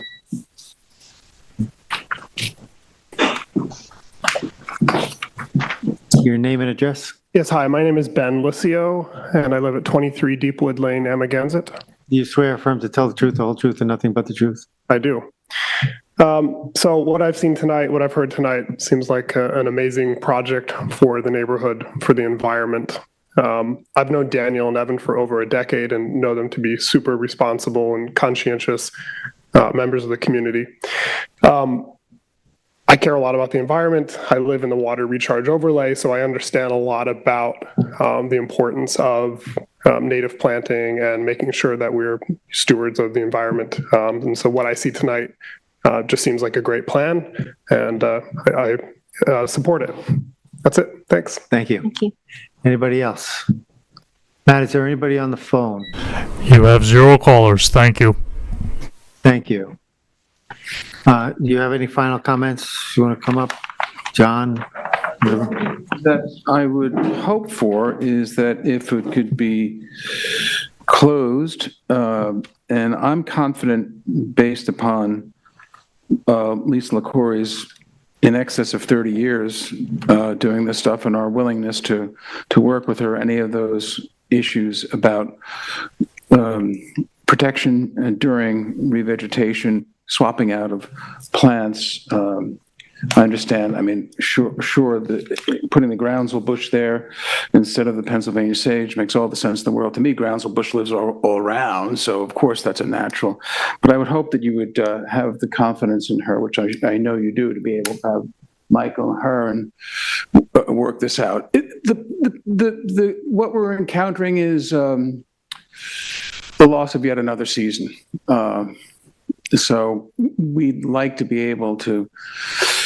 The planning board is. I'm sorry. And I didn't mean to catch Lisa's by surprise at all. But we did go to the building department and they wanted your input, which it would be great if we could get that, and at least if we could submit, because as everybody knows, a building inspector gets it. He doesn't, look at it and say, fine. I would just like to be able to start submitting this stuff so it can be reviewed. If there's any help you can give us on this, we're struggling. It's actually been 3 seasons. No? Yes? Been a long time. Almost 3 seasons, and we're dying to get going. It's hard not having the revenue there. And I don't think we haven't been guilty of rushing it. We've been very accommodating to all the requests that the various board members have made. The fire marshal wanted to see if we could do the ADA. That started the ball rolling on that. I brought up the fact that the prior tenant, no tenants had done it before. The uses are all legal uses, and those aren't before you anyway. So I would respectfully request that you close the matter and issue a decision. And if there are any things that you feel the staff needs to weigh in on, which I hear that there are, trust it to Lisa to work that out. Thank you, John. Thank you. Would you like a motion? Ready? Yep. In the matter of the application of Springs General Store, 29 Old Stone Highway, Springs, Suffolk County Tax Map Number 300-80-2-1, I make a motion that we close the public hearing and record. Second. Concur. I concur. Thank you. Thank you very, very much. Thanks. Thank you. Good night. Thank you. Thank you, Lisa. Good night, Lisa. Thank you very much. Thank you, Lisa. You want some? Next, we have Howard Lansner at 10. Nope, I'm sorry, wrong one. Went too fast. We have Carolyn Purcell Smith at 22 Robbins Way in Springs. Suffolk Tax Map Number 300-103-6-19.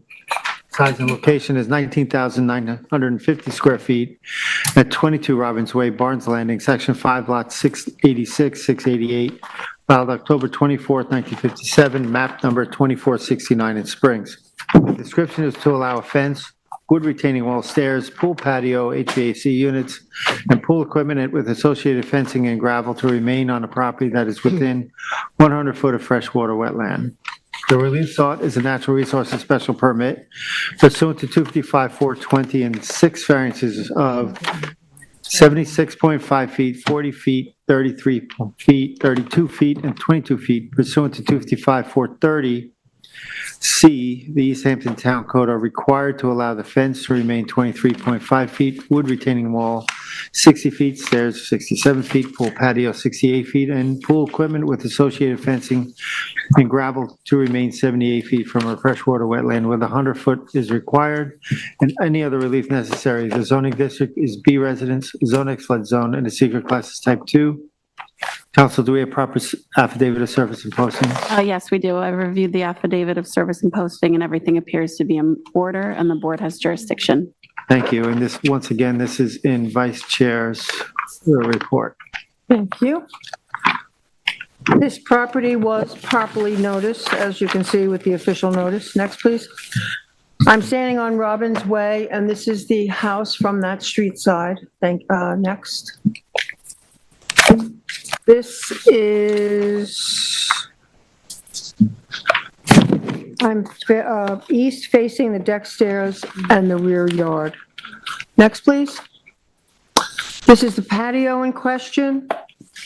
This is just in the direction I'm facing. I took the photo from south facing the pool and the patio.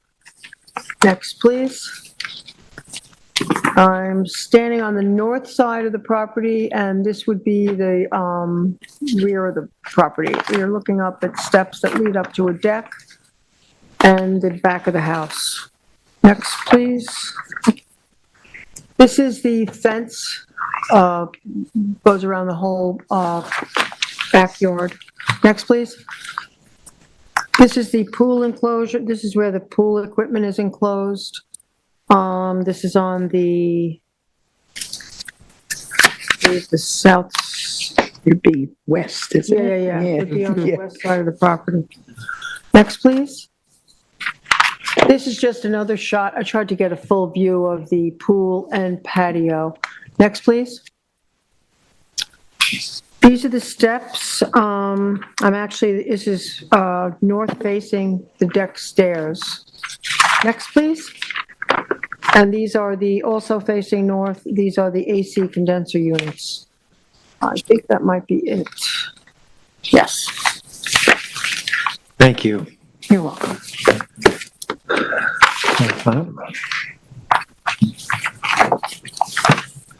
Good evening. I'm Jackie Morley here for the applicants from Toomey, Latham, Shea, Kelly, Dubin, Cordero, and Riverhead.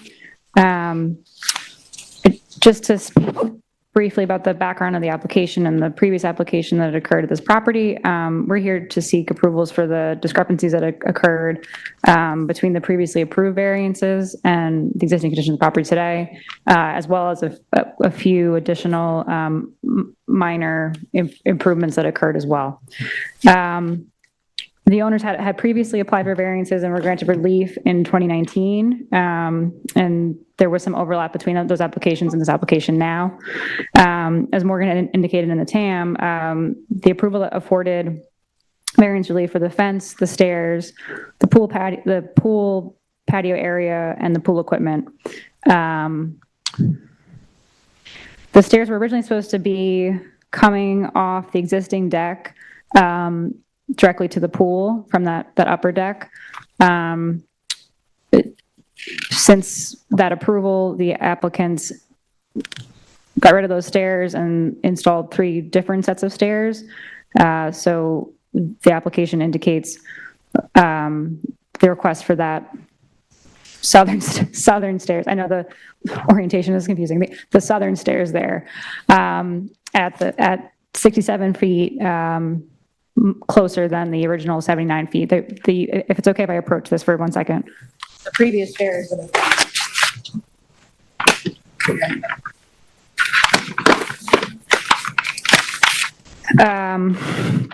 The other 2 stairs, as you can see, are located 98 feet and 114 feet to the wetlands, respectively. Similarly, the pool equipment was originally supposed to be 91 feet from the wetlands and was installed at 78 feet. It was going to be just to the north of the pool, and they've obviously moved it down to the west slightly and enclosed it with that fence. The pool patio / which I believe was previously going to be a deck was now a patio is about 3 feet closer to where it was previously approved for. So just that outer edge is just a little further south. In addition to what I've just spoken about already, we had to include in this initial application this time around the request for the HVAC units, which are located on the northern part of the property as far as possible, and on the best side of the house as possible. They are in the NRSP jurisdiction, as well as the retaining wall on the southern side of the property, just to the south of the patio. So both of those that I just spoke about were not included in the initial 2019 application. So we received the applicants received those approvals back then when they had completed everything. They applied to get their building permit and to get their CO. Although it was initially appeared everything to be in order, when they were inspected, these items did show up, and they were told they needed to apply again. So we came forward in that way. Of note, the previous approval was conditioned on the planting of a 10-foot buffer along the southern side of the property. That was found to be intact back in 2022, and again, in the TAM and Morgan's recent review of the property, again, it is still there. Of note from that previous application, the clearing was approved at around 1,400 square feet more, and there's actually a lot more vegetation than was originally approved in there. So there's less clearing than had been initially proposed. Just to speak briefly to the standards, these existing improvements that require legalization, though there's a few of them, they're not substantial in nature. This property itself, as we know, was initially improved in the 1980s. Prior to any of the enactment of the NRSP regulations in the code at that time. Nearly the entirety of the property falls within NRSP jurisdiction. And then, of course, the wetlands, as you can see, the setbacks essentially bisect the whole property there. So anything that they were going to build on this property would require approvals now at this time. These improvements are pertinent to the approved pool from the previous application and the addition to the house, which were both constructed primarily in the same footprint as the original house. So there'd be no other location that we could have the pool equipment or the patio or the steps, other than, I guess, perhaps the steps being so close being closer than was initially approved. Came about from the way that they then chose to connect the deck and the pool with this masonry patio, and just to keep it safer for the applicants and their family. Apologies. I'm really struggling with this because they chose. The building, the zoning board made a determination in 2019, very recently. This is the same owner, and they went through the process. So I struggle with this whole application because of the scrutiny the zoning board has already put on it, this property, and our board would be remiss not to put weight on that determination. So just because they chose to do this is not, to me, doesn't seem like a proper nexus for coming before us. Of course, and I apologize for speaking too at length. So what I was just trying to make sure that we understood what we were talking about. Obviously, there was a lot of items to hit, but I did not mean to make it seem that. Well, I understand, but it's again, we're going to struggle with this application. It's hands down, right? Understood. So, how do we approve an application like this that has already been through the scrutiny? Because it seems like they disregarded it. And as we indicated in our application, there was nothing malicious or any kind of way or intent to circumnavigate this board or anything like that. They made the error. They did not intentionally mean to go against these approvals. However you may perceive it. That's what we are submitting to you. If I could speak for a minute about the fence, as we had not initially applied for that, but it was later noticed to us that we should also include the fence in our application.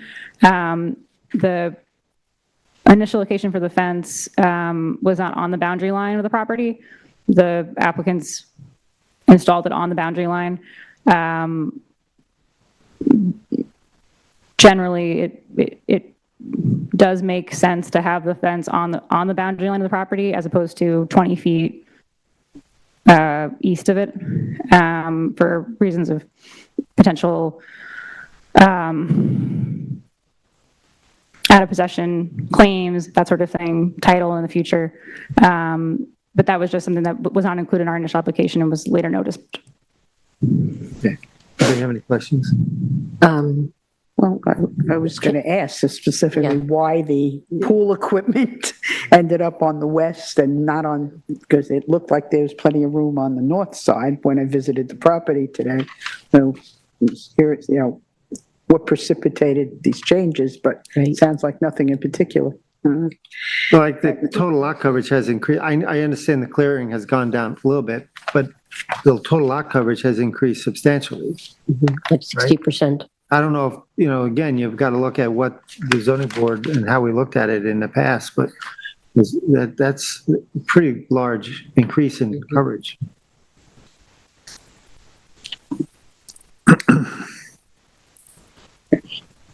I calculated a 60% increase in coverage, and that's total coverage.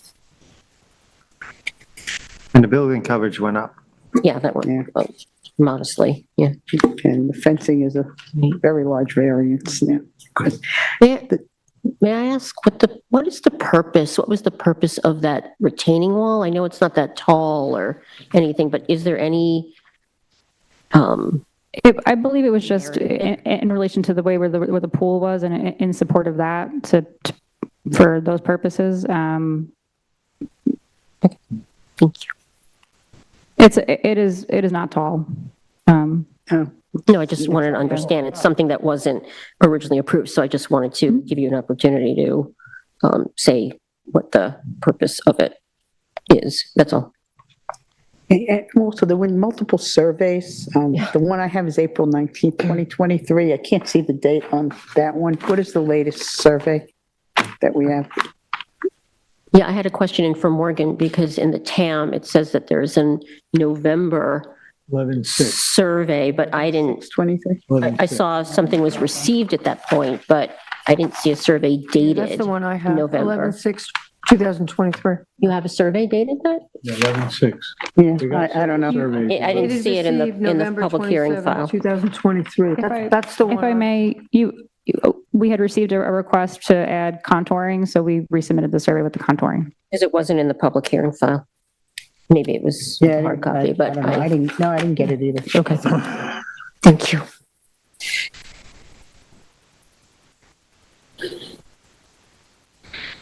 Yeah, you're right. This is going to be a hard one. I mean, this is a blatant disregard for I mean, when you see stairs were constructed on the south side of the deck when the original approval granted, and when the original approval only granted relief for stairs on the west side. I mean, they're just completely going opposite on every level of what this board approved. And obviously, it wasn't even it's decisions they made to do this. They didn't even really, you can't even blame it on builders. Usually people come before us and blame it on the builder. And you're literally, I mean, saying to us, these were decisions made by the homeowner. Correct. Okay. Correct. I mean, I know you're here representing. No, of course. No, of course. That was my no words, you know. No, that's my understanding as well. Yeah. So, okay. And again, I really don't think that it was anything right meant to be flying in the face of this board. But they themselves went through the process. They have to have known. They have had to have been conscious of it. This is not arbitrary. Of course. And the process allows for requests for modifications along the way, right? That's our standard process for someone who's like, oh, I want to make a change. So that didn't happen. Right. I will say that to their credit, this property has been in their home, their family for a very long time. They're really merely trying to preserve it, and they had to update it, I believe, significantly, at least to the main structure, because of infrastructure issues there. But it's been in their family, I think, since this property's been in the family since the 60s, and their intention is to continue to use it as such, as a family home, and to those. How long that have end. they owned the property? They've owned the property, I believe, since the 80s. 17, right? Yeah, they, how it worked was, I believe they bought out their siblings. It was their parents' property. They grew up coming here. The Tam says since the 80s, the family. Yeah, I think I now remember this, yeah. Okay, another small question. So I know I'm not looking at the latest survey. What I couldn't find on the survey when I was out there is where is it that the fence changed? On which side? Is it okay Yeah, if I go approach? ahead. Yeah. Okay. I didn't find anything. Somewhere around here on the proposal, the initial approval, and the property line. Okay, so that's on that west side. Yeah. Mm-hmm. I didn't see a fence on the property line today when I was there. It's down here. Oh, on the back. I'm sorry. Yeah, I'm so sorry. you can see there now, yeah. When you said the property, I thought, okay, yeah. Sorry. So that's the one. Is that the one, or was it the one on the side that now extends into the wetlands? I thought it's that one. My understanding was that we were asked to include that fence that we just indicated. The one down on the west. Right, yeah, because as you saw on the previous, it was supposed to be a little further east. Okay, well, maybe Morgan can Yeah, maybe we confirm can that go for to us. the planning Yeah. department. We have any other questions? No. Ed, No, I'd like to hear from you. Good, you've already said. Thank you. Maybe we hear from Morgan. Thank you.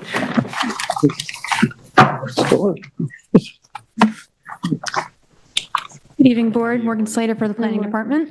Morgan, do you swear affirm to tell the truth, the whole truth, and nothing but the truth? I do. So this property received an approval from this board in 2019 for additions, decking, pool, and pool patio, and the upgraded sanitary system. A few structures were constructed closer to the wetland than what was approved and now require additional relief to remain, which includes the fence, deck stairs, pool patio, pool equipment, HVAC units, and a retaining wall.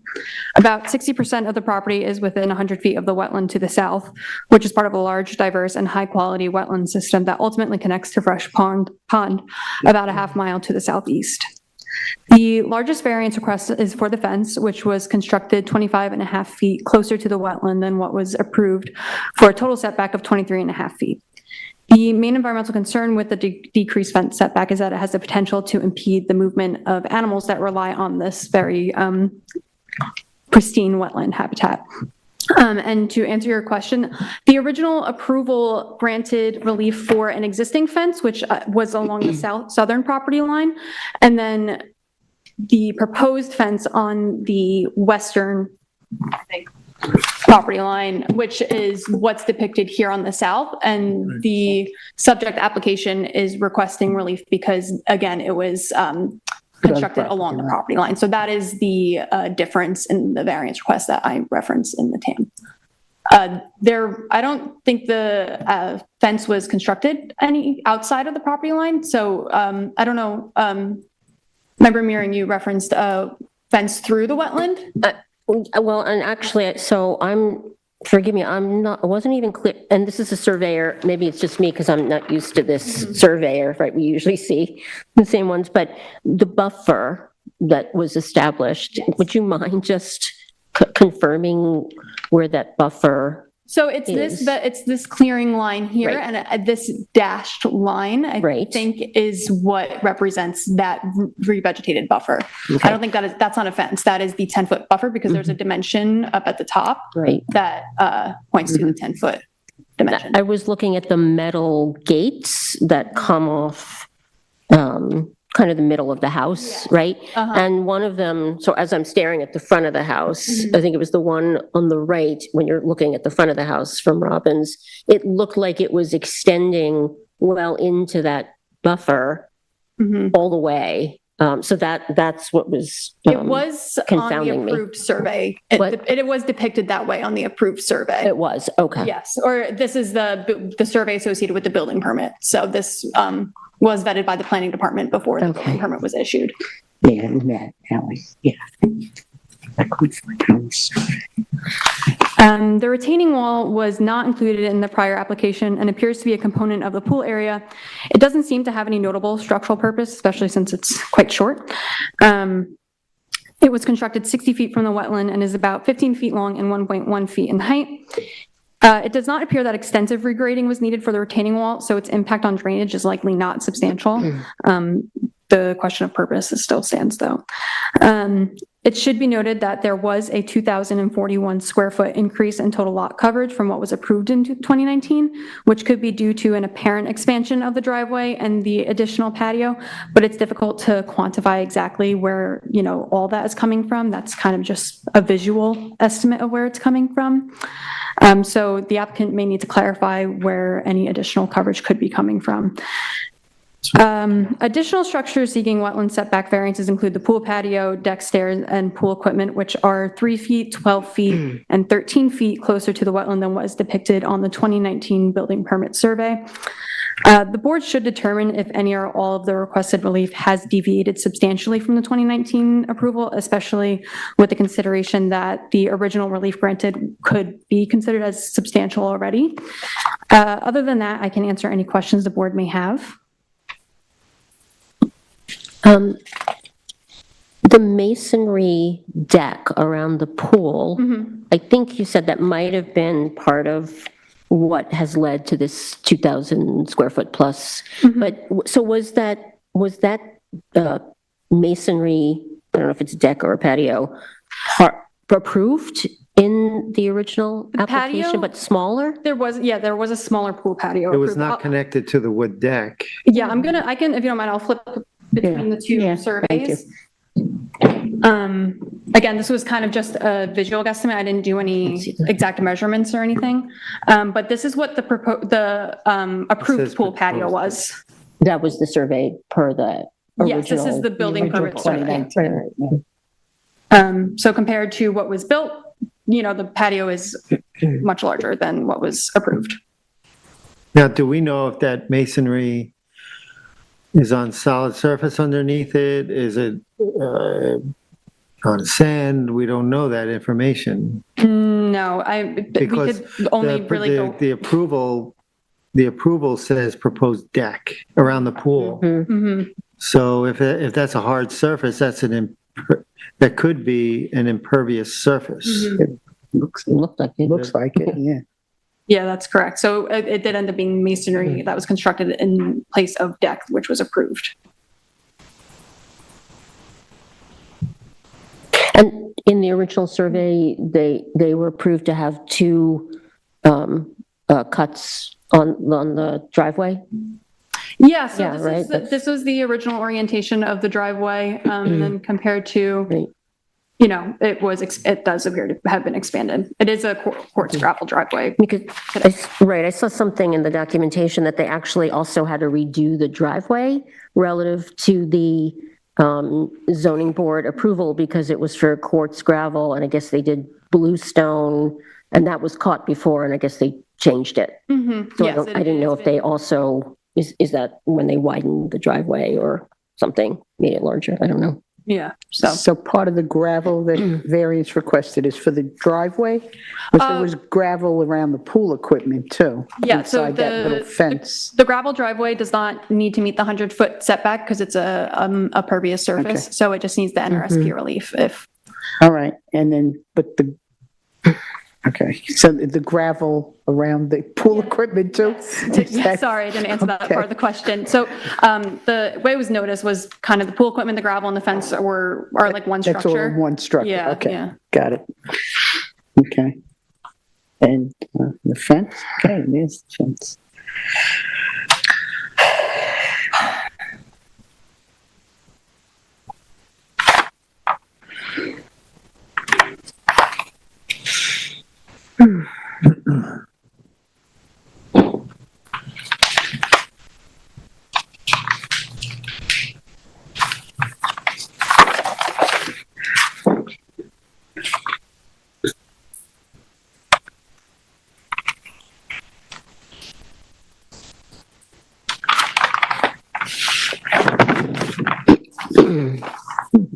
Excuse me.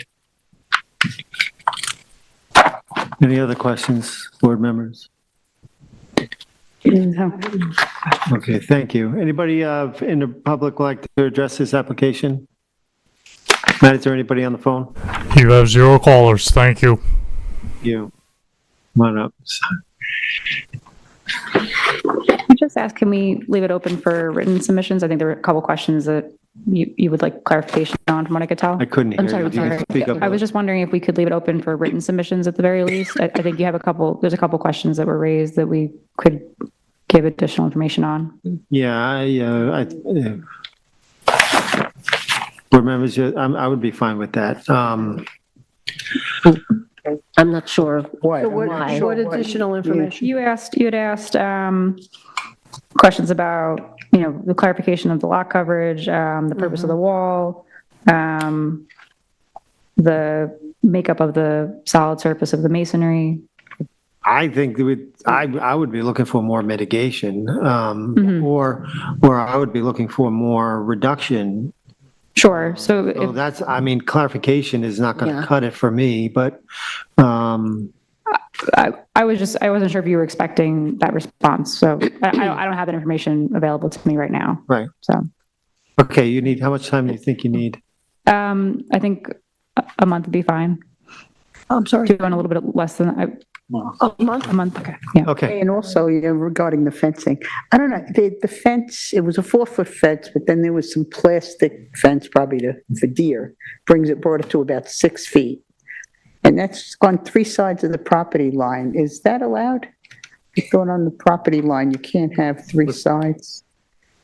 And the 6-foot fencing. You can have six It looks six like it feet was on the 8-foot side, fencing right? on It'd be in the the front property yard. line. It looked like Oh, it was. it's not in the front. Yeah, but can it be around 3 property lines? Yes. I didn't think Yes, it it could. yes, you can. Okay. But that fencing certainly looks like it could be moved back to where it I was mean- approved. So. There was discussion that you can't fence in the entirety of a property, Right. but it's not, I thought it was I don't 2 know that sides it's on actually in the code. property lines. Yeah. and you're allowed 6 feet Well, no, by you're right. supposed to only fence in 50% of the property, and the whole the front isn't fenced, it's just the rear. Right, yeah, So I think they're, Well, it's 3 sides. It's around 3 sides of the property. which is allowed. Yeah, yeah. but I would also be But it's looking not for 50%. clarification on that masonry patio and how that was Right. constructed. That's for sure. Okay, anything else? I would just like to say that I think that the chair stated it very clearly that we have a previous determination within 5 years. We've got pretty obvious violations, and some of them look to be fairly arbitrary on the part of the applicant. So when you come back to us, I think you should bear that in mind. This is going to be a tough one for us, knowing that we respect the previous determination. And so whatever you do to come back and reapproach us with another set of conditions and/or offers, I would bear in mind that we take that pretty seriously, what was done by the previous board's determination. Of course. Understood. And I have to agree with that, because I think in terms of what I'd be looking at is more mitigation versus clarification. I mean, we kind of know what happened. I just want to look at it in terms of more mitigation, and as the chair said, more information on the masonry patio. Could we then leave the record open as well for, it seems like there might be some back and forth then about that. Is that acceptable? Back and forth with, Well, if I'm going to come back with some kind of mitigation, I would prefer to speak about it. Is that possible, or no? Close the hearing, weren't we? What are we looking for mitigation on? It's not normally our policy, but. Okay. The whole project, no? I mean, not just the masonry patio. Counsel, what's your thought? I mean, procedurally, you can leave the hearing open. So we'll just, we need to set a date then. Yeah. Yes. Yeah, but you can if it seems like a discussion is warranted in response to the submission, as opposed to just, submitting it and closing it and not having the opportunity to respond as the applicant. Would another alternative be we could close the hearing, and then if we felt we needed to reopen it to question on anything that's submitted? I don't know. I think we're getting I feel like, I guess I would have anticipated that this any mitigation would have come into us as part of the application because of how serious I it think, is. So, in terms of, I think it's more important for us to see I mean, speaking about it, what's that going to do? We spoke about it tonight. I'm not sure how beneficial that's going to be, other than seeing the impact of the resultant, Okay, understood. I guess at that time, we could, if we were to submit something written, and we could request it to be reopened again at that time if it seemed necessary. Is that more? I guess my concern would be that we would submit something and then have no way, like Jameson had said, to respond, right? Right. But otherwise, we're submitting it to you, and then it's just it, essentially. I guess I'm not clear on what it is you're going to be submitting, not just telling me what the masonry I think that's stone is on her top. request. That's her request, is that she wants an opportunity. Yeah, to but I mean, present. there are some of these things that are very large variances, and some could be easily rectified back to what was on. Yeah, agreed. right. Well, respectfully, you're asking for more mitigation, so I would ask for time to work on that with the clients. Okay, Yeah, okay. I think one time though, one time, this is not an ongoing process, but. Of course, right. Let's set a date. What's a date, 1 month? We have to look at hearing dates. We have, our last meeting in August would be 3 weeks from tonight. That's August 20th. And then the next meeting after that would be September 10th. We usually just like to have the date correspond to a meeting in the event that you need to request that it remain open an extra week or something, that it doesn't expire on a date we don't have a meeting. Okay. So understood. 1, 2, 3, 4, 5, 6 weeks would be September 10th. Why don't we go with that? That'd be. We're leaving the record open until the 10th. No, I think, No, the well, continuation I will think be you should on have the your 10th. packet to us before the I 10th, was so we just have an gonna say, that's opportunity the to actual review date. it. So I think a week ahead of time, probably. Oh, Right. of course. I think she's She's you're giving me the date to the next hearing. I see. Yeah, that's They were talking, the 10th would be the hearing. the hearing, right? Yeah. Hearing date, but And then do the submit it by 2 weeks or after the day prior. for Labor Day. Yeah. So what would be 2 weeks prior to that, Jameson? Okay, so I have co-counsel, Samantha, reminding me that we do have a meeting September 10th, but that is a work session. The public hearing date is September 17th. Okay. Okay. So just so that we don't have to change all of our official calendars, Okay. Right. there's no hearings on the 10th. So I think Okay. if the board is entertaining the request to continue the public hearing, we should set that date as September 17th, Okay. if that's acceptable. But get the submissions in. And the board wants the submission as early as possible so they have time to review it and also for Yeah, the planning no staff. later than the 10th. They want to leave it open. We should keep the record open Yeah. 30 days and then.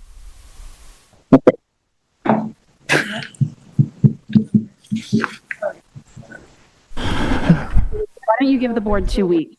2 weeks. You Okay. said- How about she gives you 2 weeks? September 3rd. Okay. Okay. So we're leaving the record open till the 3rd and having a continuation on the 17th. Okay. And excuse me, ZBA, just one moment. We do have a caller that just popped in. Would you like to take them? Sure. It's still open, right? Sure. So. Okay.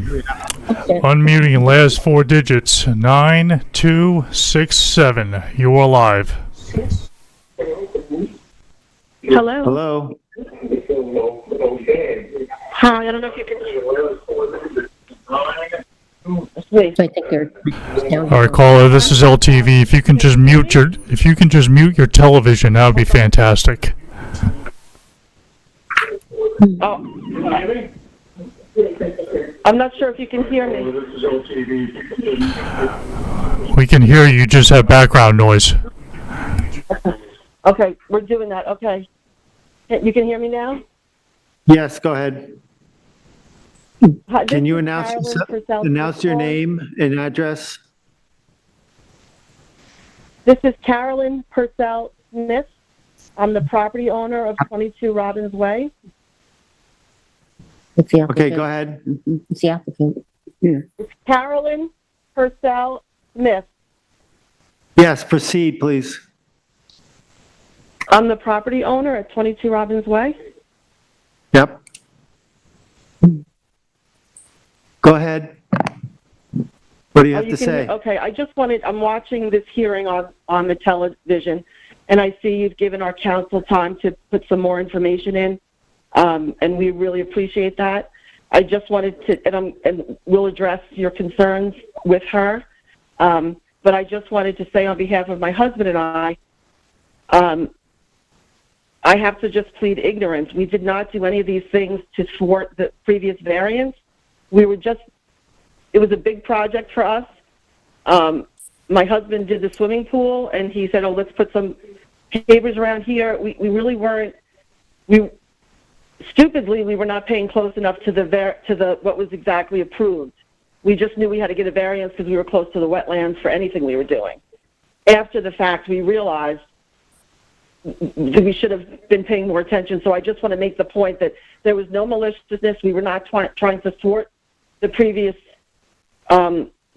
board's decision on the variances, and we'll work with our council to make this right to your satisfaction. But I appreciate your time, and we'll speak to our council. Thank you. Thank you. All right. Thank you. Thank you. You want to make a motion? I do. If I Are you can. done? Are you done? Yeah. I think, thank you for your time. And, Thank you. and we really appreciate the extension. Thank you. Thank you. In the matter of the application of Carolyn Purcell Smith, 22 Robbins Way in Springs, Suffolk County Tax Map Number 300-103-6-19, I make a motion that we leave the record open till September 3rd to submit additional information regarding mitigation and masonry regarding the patio, and for a continuation hearing to be held on September 17th, 2024. Perfect. Second. I concur. Can I, Sure. Thank you. Thank you. wait, I wanted to see if I could split my vote. I agree on keeping the record open. I dissent on a continuation of the hearing, if that's for the record. All right, so here we go.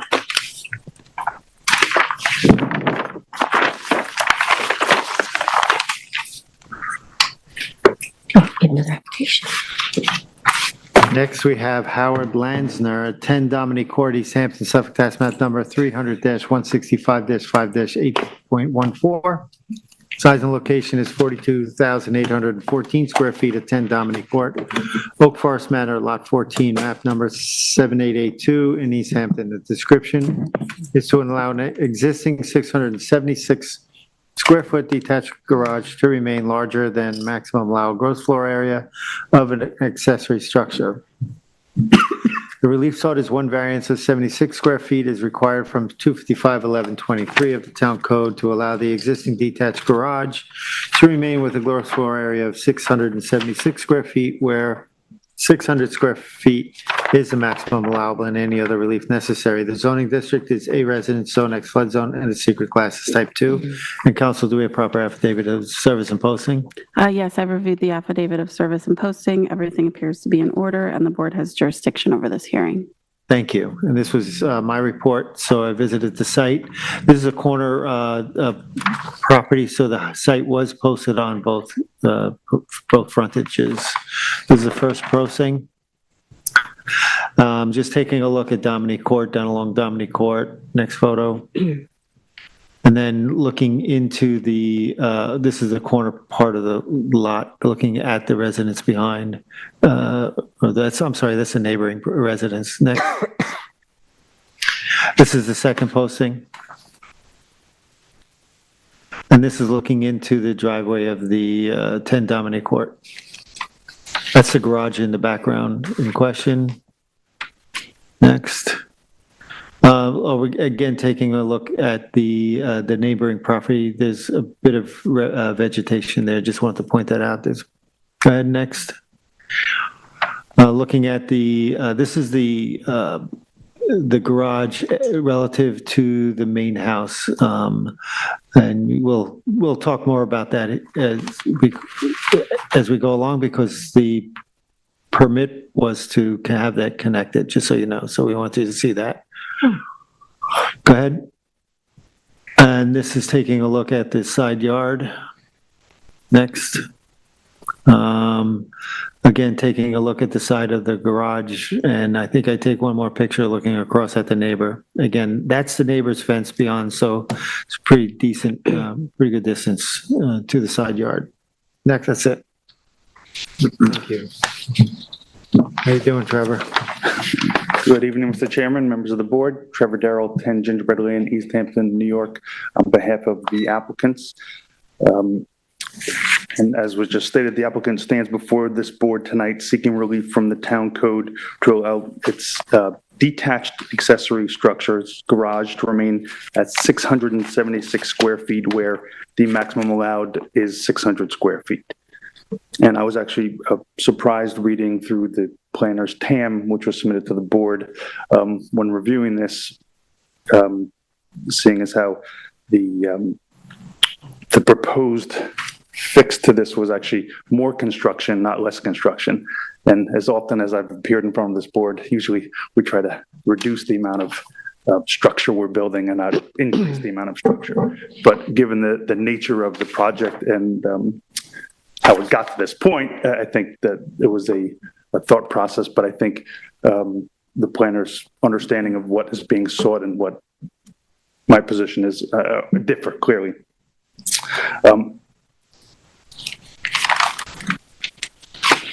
And to that point, I think the TAM is misguided in that it's the board's application is to determine the application that's before it.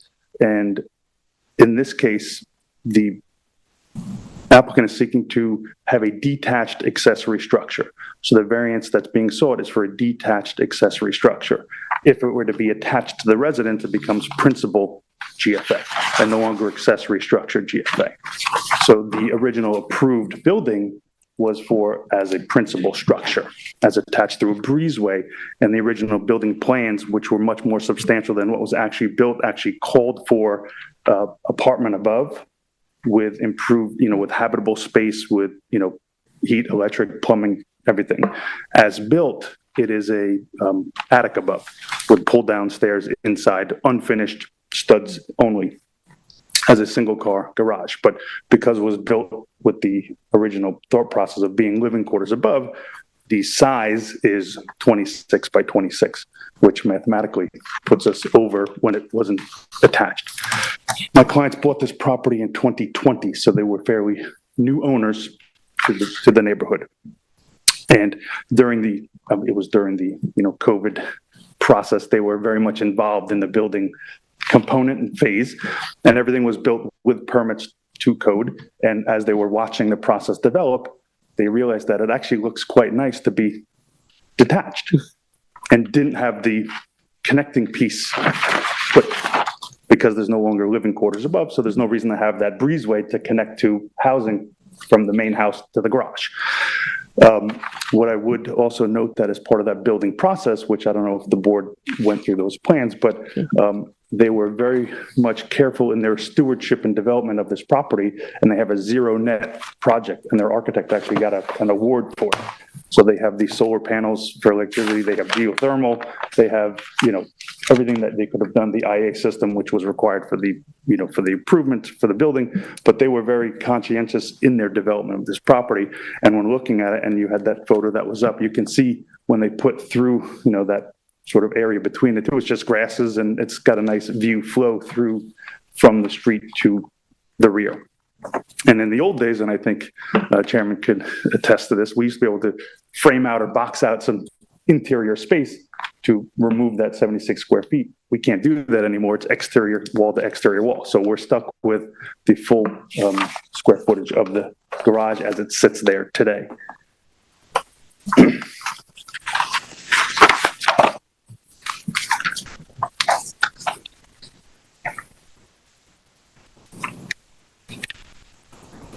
I really understand what I'm saying as I go, because I've gone through it so many times. I apologize.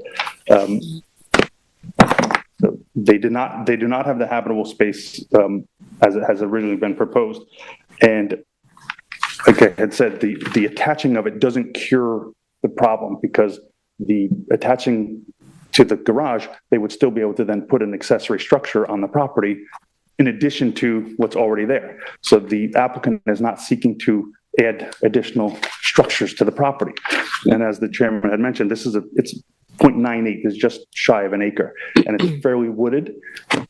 It's not visible from the street, and I mean, unless you are looking at the plans, you can't see 76 square feet addition of that garage from visual, but you would certainly see the breezeway as attached. It's going to be a much bigger structure as far as the massing concept, in my opinion.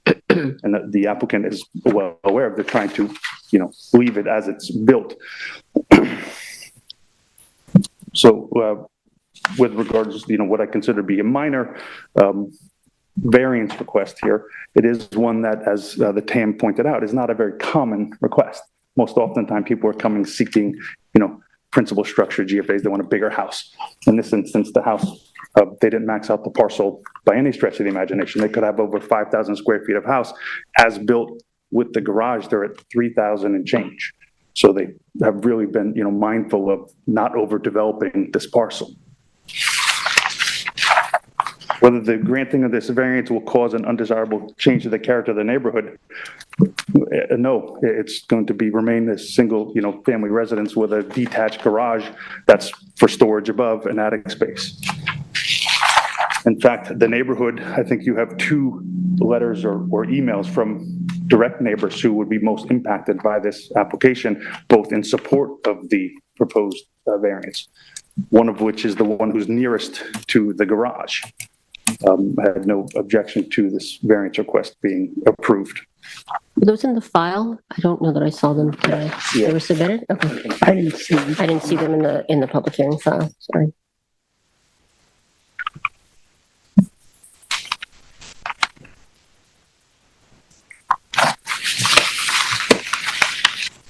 And I think it's important to point out specifically as to this standard that the board is charged with determining whether this variance would have an impact on this neighborhood and not the town at large, because I know the TAM mentioned that there was a potential for setting a precedent, but that doesn't apply to this board. It does impact this neighborhood, and this neighborhood is a 10-house subdivision that's all wooded with single-family residents, some with garages, some without. Some have other detached structures that aren't. I couldn't really tell if it was a, artist studio or what on some of the properties on the street.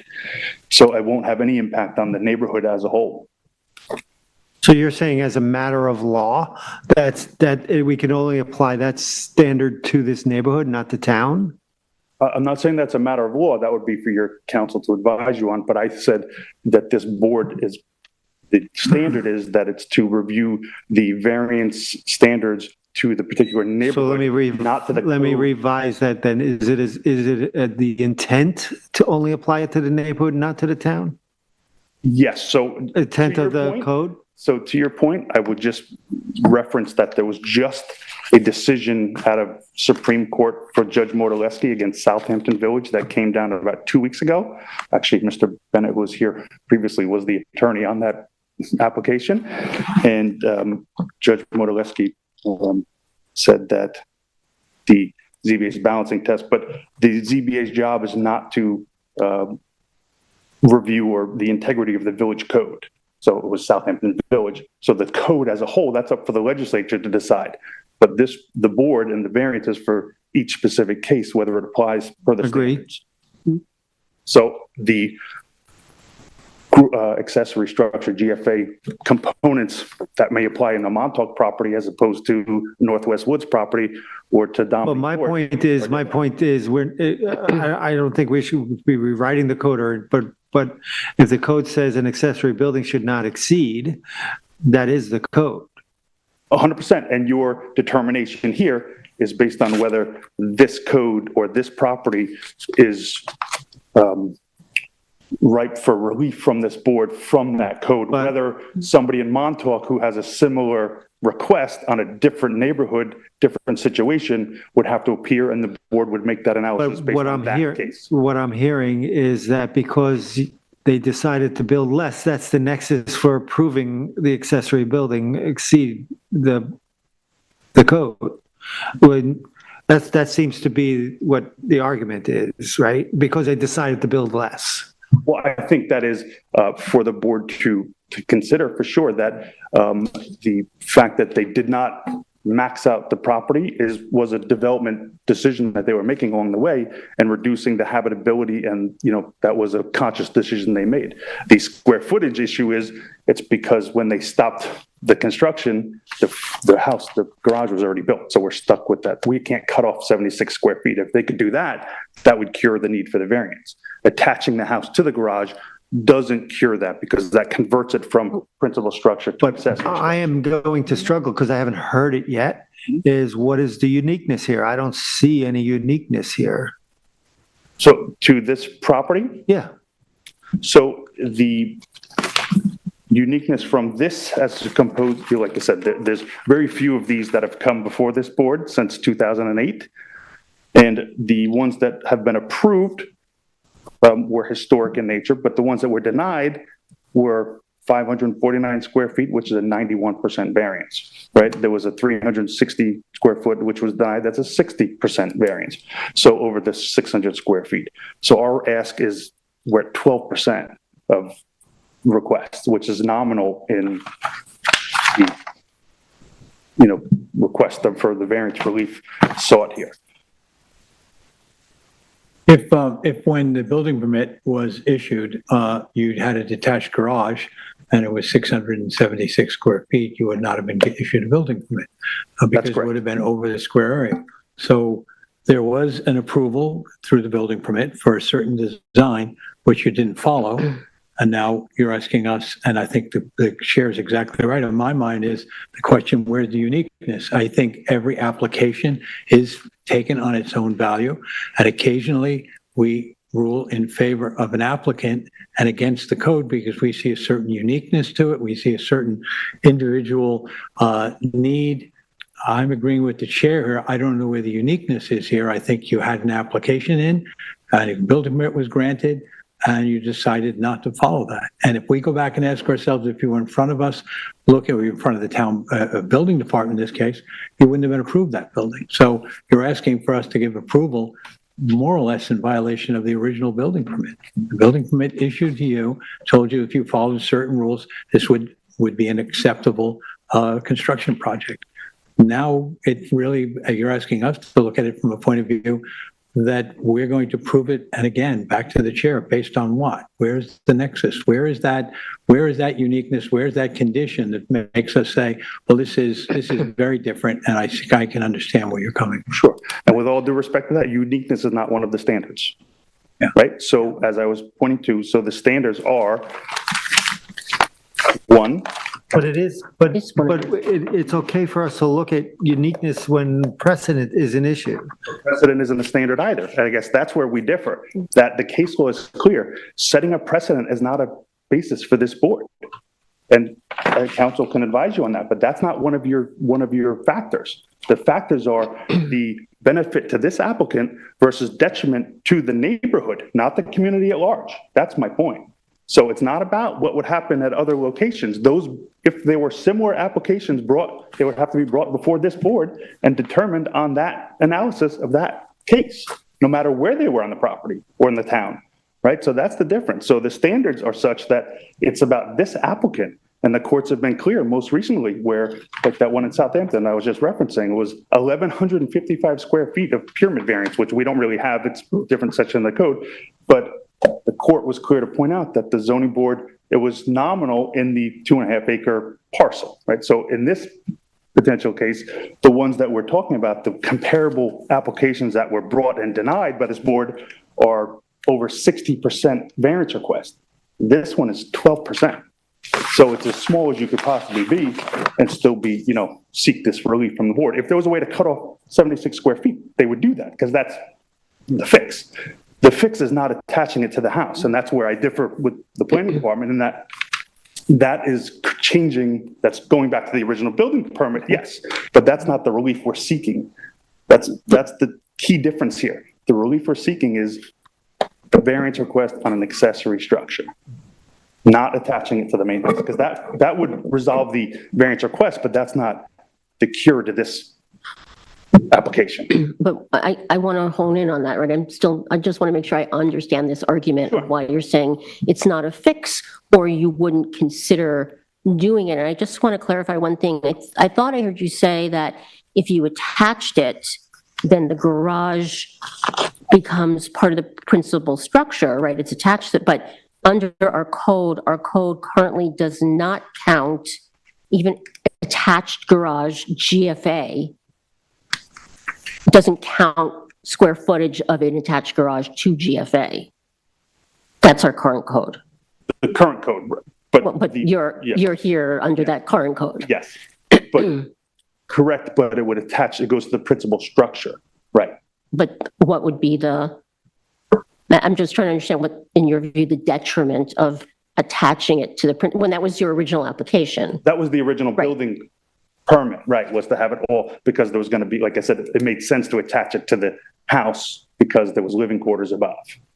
And the breezeway was the connector between the two. And also, since they've removed that element from the house completely, there's no living quarters up there at all. And it's an A-frame, there's nothing up there now, strictly pull-down storage, which is all the applicant is. And I do want to clarify, because you referred to that in your remarks, that over the garage was going to be, quote, an apartment. An apartment, but living space, habitable space. Okay, but you used the word apartment, so I just wanted to check that. I know the building permit said it would have one of the home's 6 bedrooms in it. Yeah, but, okay, so it wasn't going to be.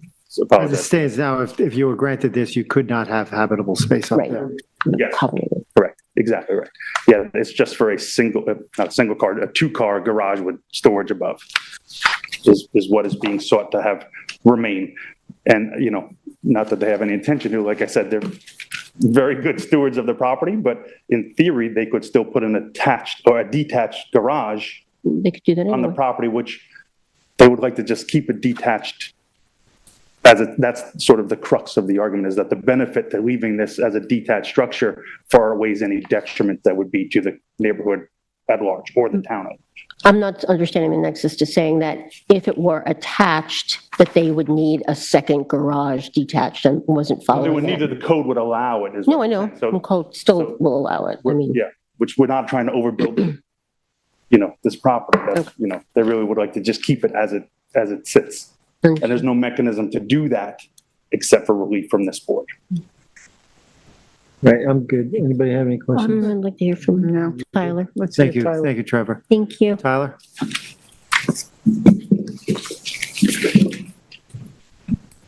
Tyler Borsak for the Planning Tyler, Department. do you swear firm to tell the truth, the whole truth, nothing but the truth? I do. So this property received a building permit in October of 2022, which included the new 676 square foot first floor attached garage at that time. The attached garage in the building permit included a 2nd-story addition above it, and it was all connected to the existing residence through a conforming 2-story breezeway. That 2nd story and the breezeway were not constructed in accordance with the building permit approved plans, which resulted in the non-conforming detached garage. And as was mentioned, attached garages don't count towards gross floor area. The breezeway would, but that would be probably 100 square feet if it was built as small as possible to connect the two together. The existing house is roughly 3,700 square feet, I believe, and they have in the neighborhood of 5,800 square feet of gross floor area allowance on this property. So they clearly have more than enough gross floor area allowance if they did want to connect the two together.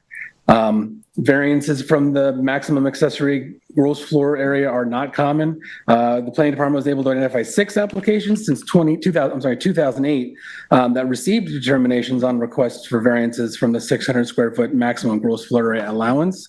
That included two approvals and 4 denied applications, and they're all noted in the assessment if you wanted to reference those. Given the limited history of approvals, the board should be sure that to include any specific unique circumstances that single out the subject property from others in order to not set a precedent. The board is well aware that they are supposed to handle similar applications similarly, and that's where precedent comes into play. Approving something on this one would be used as an example in a similar application in the neighborhood or in the town in general to point to somebody that wants to do something similar. The subject property does not appear to be unique in any way that would justify a variance from a seldom varied code requirement. So the applicants will need to show how this application meets the variance standards and should not be held to the same requirements as other neighboring properties.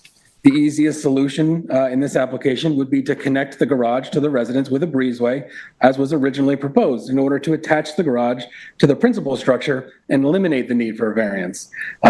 That would then not create any new nonconformities. It would eliminate a nonconformity, which would be the whole purpose. The garage is located approximately 14 feet from the residence and could fairly easily be connected in order to eliminate the variance request entirely, which would be a reasonable alternative. Alternatively, it's achievable by some other method that they can get the use of the garage without needing a variance, and that's one of your variance standards. The property does not appear to be near the maximum gross floor area, maximum lot coverage, total coverage. So connecting the two structures to eliminate a variance should be possible without and would be a reasonable method, which would give the applicant the same benefit without the need for the variance. Other than that, I can answer any questions you might have. Any questions, board members? This option of connecting them after the fact, that they've got it now, and if they did that, the variance would go away. That's how you're phrasing it, right?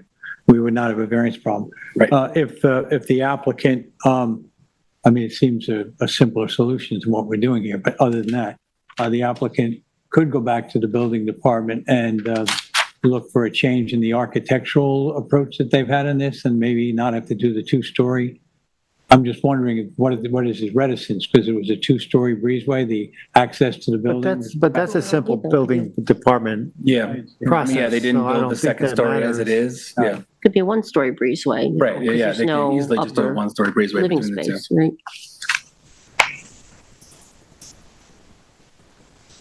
Any other questions? No, You're not. I don't think so. Thank you. Trevor?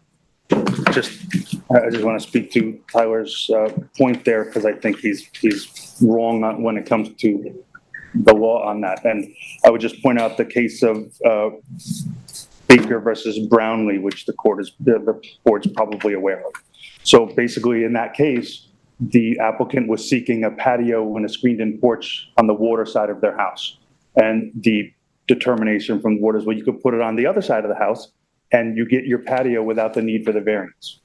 And the court said, no, because the benefit to the applicant is what matters, not that there's a potential cure to the variance request, right? So that's the standard that we should be applying in this case. And that's So is that in the town of East Hampton? That is not the town of East Hampton, but. But the town of East Hampton, if you're mentioning water, has an NRSP, so that could be entirely different case. But it's the concept is that even though there's a potential other location or fix, that's not what the applicant is seeking, and the board says it can be fixed by you attaching it, that's not what the courts have ruled. It's that the benefit to the applicant is what the applicant is seeking. If the court has done its balancing test on the 5 criteria, is the benefit to the applicant outweigh any detriment to the neighborhood? That's what it's saying. So to the point is, could we go to the building department and apply for a building permit to fix? That is something that could happen, but that's not answering the request for the variance here. The variance request is the 5 standards being applied to this 76 square foot request on this detached structure. Not can we fix it by attaching it to the house? That's an irrelevant question as far as my position is concerned. That's not the fix here. The question is, do we meet the 5 criteria for a variance on a detached accessory structure as it applies to this applicant and the neighborhood at large? But I think, as I understood what Tyler was saying, he wasn't telling us how to balance, but he was saying definitively one of the standards of the 5 is, are there alternative designs that would still allow for, so that. It's not designs, right? That's my point. That's the point of this case. It's, is the variance request, are the standards applied to this specific application? So the fact in this case, which,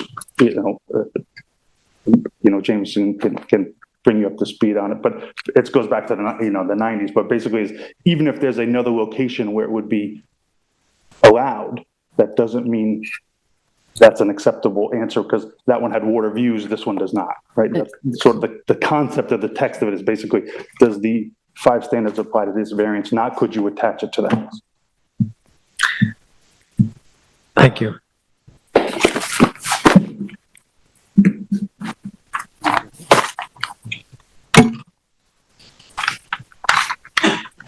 So with that, I make a motion. Public, is there anybody in the public? Obviously, there's none here. Matt, is there anybody on the phone? You have 0 callers. Thank you. Thank you. Thank you, guys. Therefore, in a matter of Howard Lanzner at 10 Nominee Court, East Hampton, Suffolk Tax Map number 300-165-5-8.14, I make a motion to close the hearing and the public record. Second. Concur. Concur. Thank you, Trevor. Thank you. Good night, Trevor. All right, we have an administrative application. That's IAFOC LL at 35 Wills Point, Montauk, Suffolk Tax Map number 300-9-1-8.25, and that's to demolish portions of an existing 3,785 square foot resident and construct additions resulting in a 5,285 square foot residence with 1,060 square foot swimming pool, spa, 2,522 square foot of patios, an outdoor kitchen, outdoor shower, fencing, and an upgraded sanitary system, of which approximately 85 square foot of the patio, 16 square foot of the kitchen, and 84 square foot of the second story of the residence is within jurisdiction of wetlands. Tyler? Sure. So there's a lot going on this project, but very, very little of it is actually in the board's jurisdiction. As you can see on the survey, this is your 150-foot jurisdictional line. There's also a bluff out here, and that's your jurisdictional line there, so everything's out of that. But so the only thing in jurisdiction is this small section right here of the building. They're going to be demolishing portions of the building and adding onto it, redoing the swimming pool. That's all out of jurisdiction. The only thing that's actually in jurisdiction is a fence, 85 square feet of patio, and then above that is a deck. Along with that, they're going to be revegetating a significant amount. All this area here, and then a little bit up here, a little walk, and then a little pathway in between. So the amount of revegetation that they're doing in comparison to what's in jurisdiction is significant, which is why we were comfortable bringing it forward for administrative review. What's the guess at the re-veg? The size? Yeah. Overall, they're reducing clearing on the property by 2,000 square feet. Most of that is probably in that re-veg area. What's the size of the lot? It's big. What? 58,000, 59,000? Yeah. 58 acre, and what's that? A little well over an acre.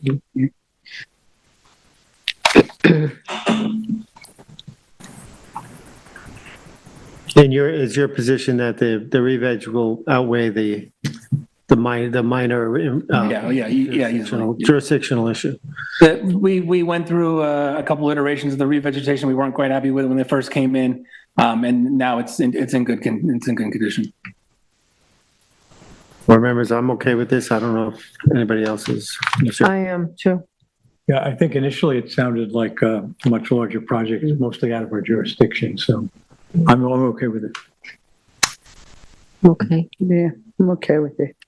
It's a beautiful property. I did go to see it. I didn't get a chance to go. Is it magic? A few contour lines on that thing. Okay, so we have a motion. Oh, you want me to make the motion? Okay. So in the matter of the application of IAFOC LLC, is that what that's supposed to be? Okay, 35 Wills Point in Montauk, tax map 300-9-1-8.25. I make a motion to allow this application be processed administratively. Second it. Concur. I concur. Thank you.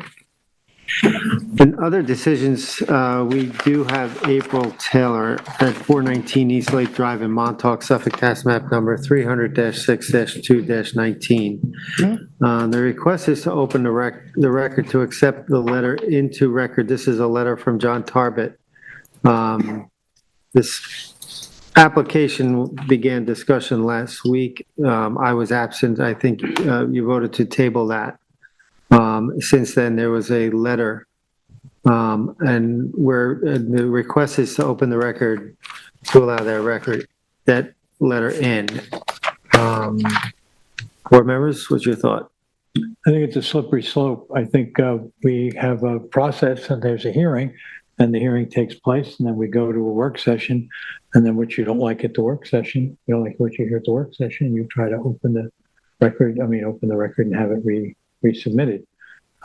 Seems to me that we could look at this one and say, well, okay, but then what are we doing about the process moving forward? So I think there's a danger to it. Okay. Denise? Well, I think during the discussion, there was a little bit of confusion in terms of the scenic easement and the revegetation. So if we would accept the letter, and I want to hear how everybody feels, I think that would be the uniqueness of it. There was a lot of different points of view. So I'm almost looking at the letter as clarification, but I would like to, I'm kind of, because of, it's a unique situation and I don't think it would happen all the time. I think this is probably the first time it has happened that I can recall. I'd like to hear what the other board members have to say. But I am leaning toward accepting the letter. Look, I think for me, that if it's a matter of clarification or a matter of fact that is for clarification, it might be important to bring it in. I would also look to accept it. Terry, what's your thought? I'm reluctant to accept it, and there are certain facets that we discussed last week in your absence that. And I haven't don't think had time to review it, just so you know, so I have not, I'm not prepared. There wasn't confusion about a certain aspect of project. There was a submission made that was differed from what was said at the hearing. And now, yes, this letter brings out another option, I guess.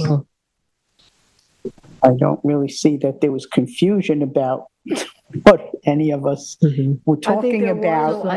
There was back and forth about the scenic easement and the re-veg. Well, there was back and And I forth think about that's it what because of the Mr. Tarvin discrepancy addressed in his between what was letter. discussed. Okay.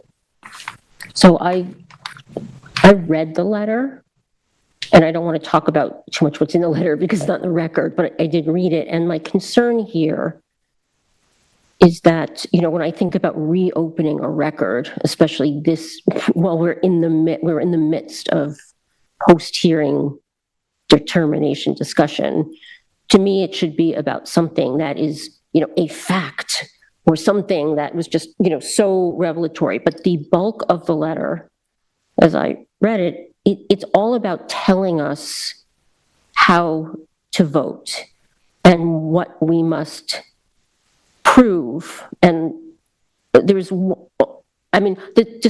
confusion, quote unquote, at our discussion was about, is there enough mitigation?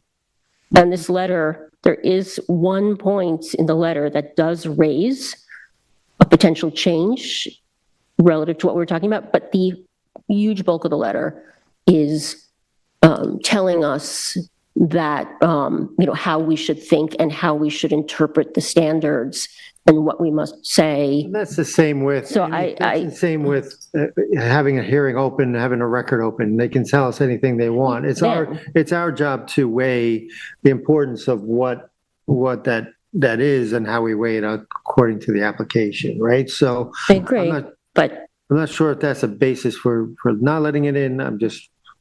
But I agree with you, but that's when the record is open at a public hearing. Of course, the agent can say anything they want about trying to position the application, but we're already in the midst of post-hearing decision discussion. And I think I have strong concerns about taking this letter as it stands into the record. Yeah, I'm not disagreeing with anybody here. I think Ed had a decent point too, that is it a slippery slope? Is this something we normally allow or whatever? We'll just open the floodgates of saying, hey, we don't like the way the discussion went. Let's correct it or whatever, try to correct it. I don't know. But if we don't let it in, we have to then have a discussion very soon. When does this case close? Well, we're going to have it tonight. Yeah, it was on for tonight. I'm not ready to do it. I'm just not. It's already, we're probably already up against the 62 days. So, what's that? I think we have a timeliness issue regardless of whether the letter's in or not. We have to make a decision soon. We have time? Is that what We have time till We have a next week? timeliness issue. timeliness issue? Right. Oh, okay. I'm sorry, do we have time till next week? No, sounds like no. Oh, then, Well, well, we have a problem. I think Mr. Tarbert is aware that we're in this predicament, so I think he's also aware that there's a decision not going to be made tonight. Yes. I think we need to be mindful of the time, but regardless of whether the letter's in or not, I don't think because the chair is not prepared to discuss it, we're going to be doing that next week anyway. Right. I mean, I would also say the very fact that we received this letter in between closing out a conversation, discussion kind of changed the paradigm a little bit. So, For me, Yes, I would expect after him doing why this. don't we do this, board members, if you will, let's not entertain opening the record, but put it on discussion for next meeting to close it out. Is that fair? Can I ask one point, though? If the only thing that I'm wondering was, if there's a point, if there's an attempt, see that the problem I'm having is if there's an attempt to resolve an issue, do we address it? Is it reasonable to address it now rather than try to resolve it later on in Article 78 or something like that? well, that's my question, right? So we were suggesting that perhaps I can't speak for everyone, but I felt the discussion was, we had hoped it was more mitigation, right? And I don't want to speak for the board, right? But I'm just floating this. If the letter, I'm not going to change my right, vote. but my only question is, if, let's say a letter had, well, that's such a hypothetical. No, but all I'm saying is, if the applicant had wanted to come in and adjust their offer of mitigation around the scenic easement, and that was all that was in the letter, my question is that something, because our discussion was like, oh, it may not be enough mitigation. Oh, maybe it could be more mitigation. So that's all. I wouldn't want to dismiss that if that's allowable for us to take in at this point, leaving out the rest of the letter. Well, I was looking at this as we pretty much knew how two members were going to vote. Mm-hmm. And I made a vote, and then you were kind of going. No, I said I had very, very strong objections to taking the letter into the record. For 1 week, 2 weeks, Right. I'm already on record how I'm going to vote on this application, and that's what I'm going to do next week. Oh, I see what you're saying on the application. I understand, yeah. Yeah, On the my original deliberate application. won't be this different than what I've already got on record.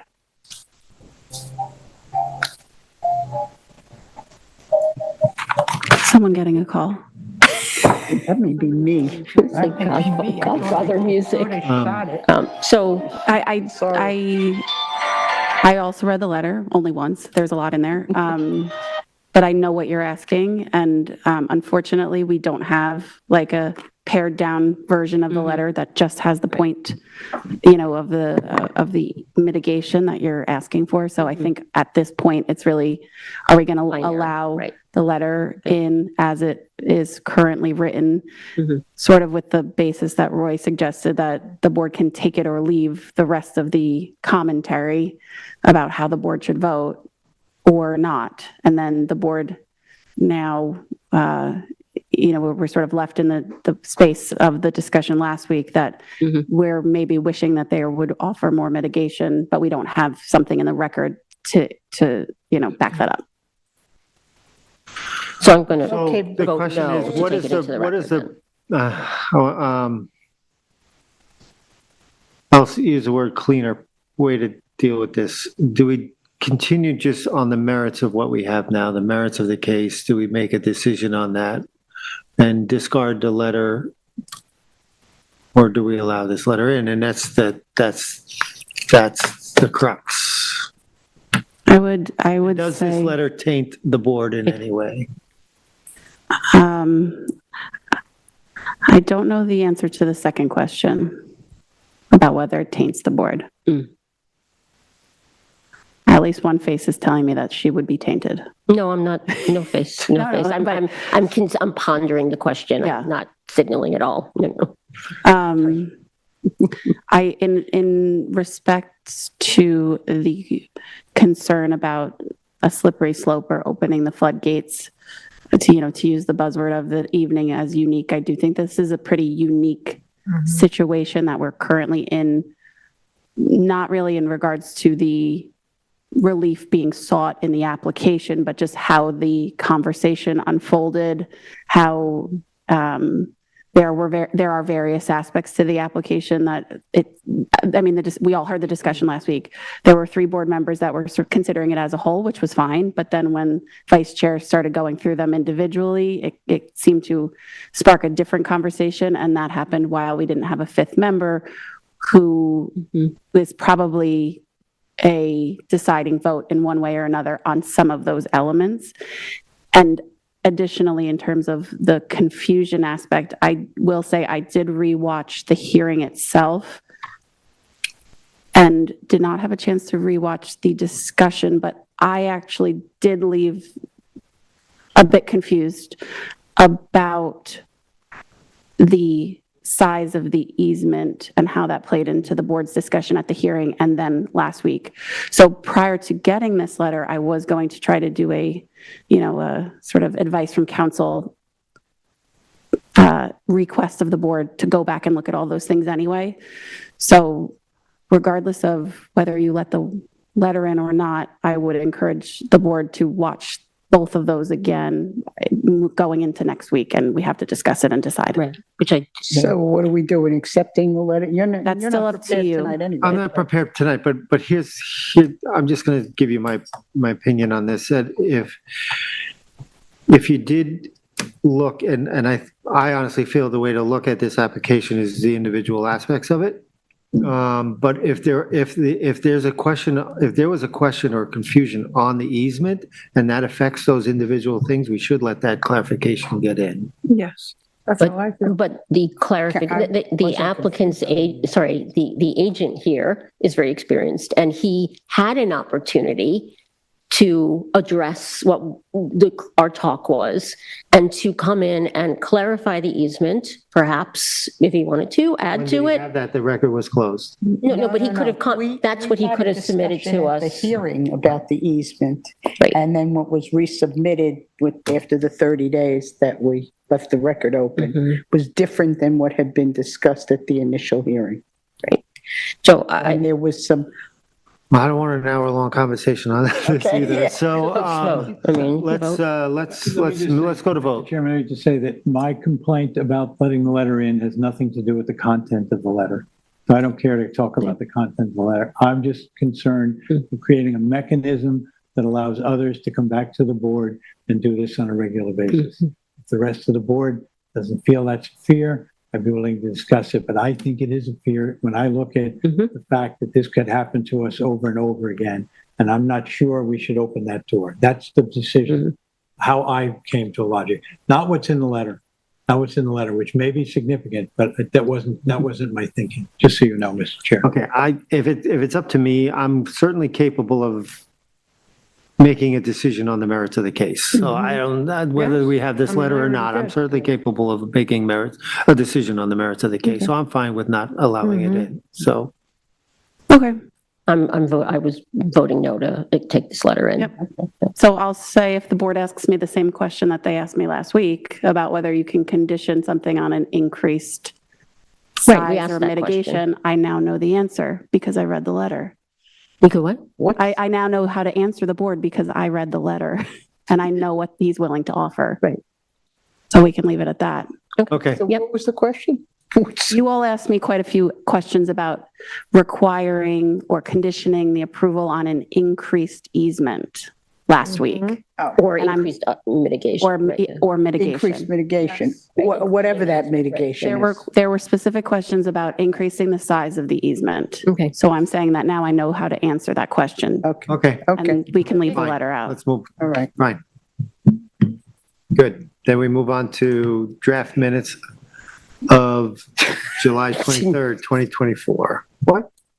Go ahead. I didn't see them, Are so. we good with the draft minutes? Yes. Yes. I'm sorry, we didn't make Do a we need a motion motion on on what? that?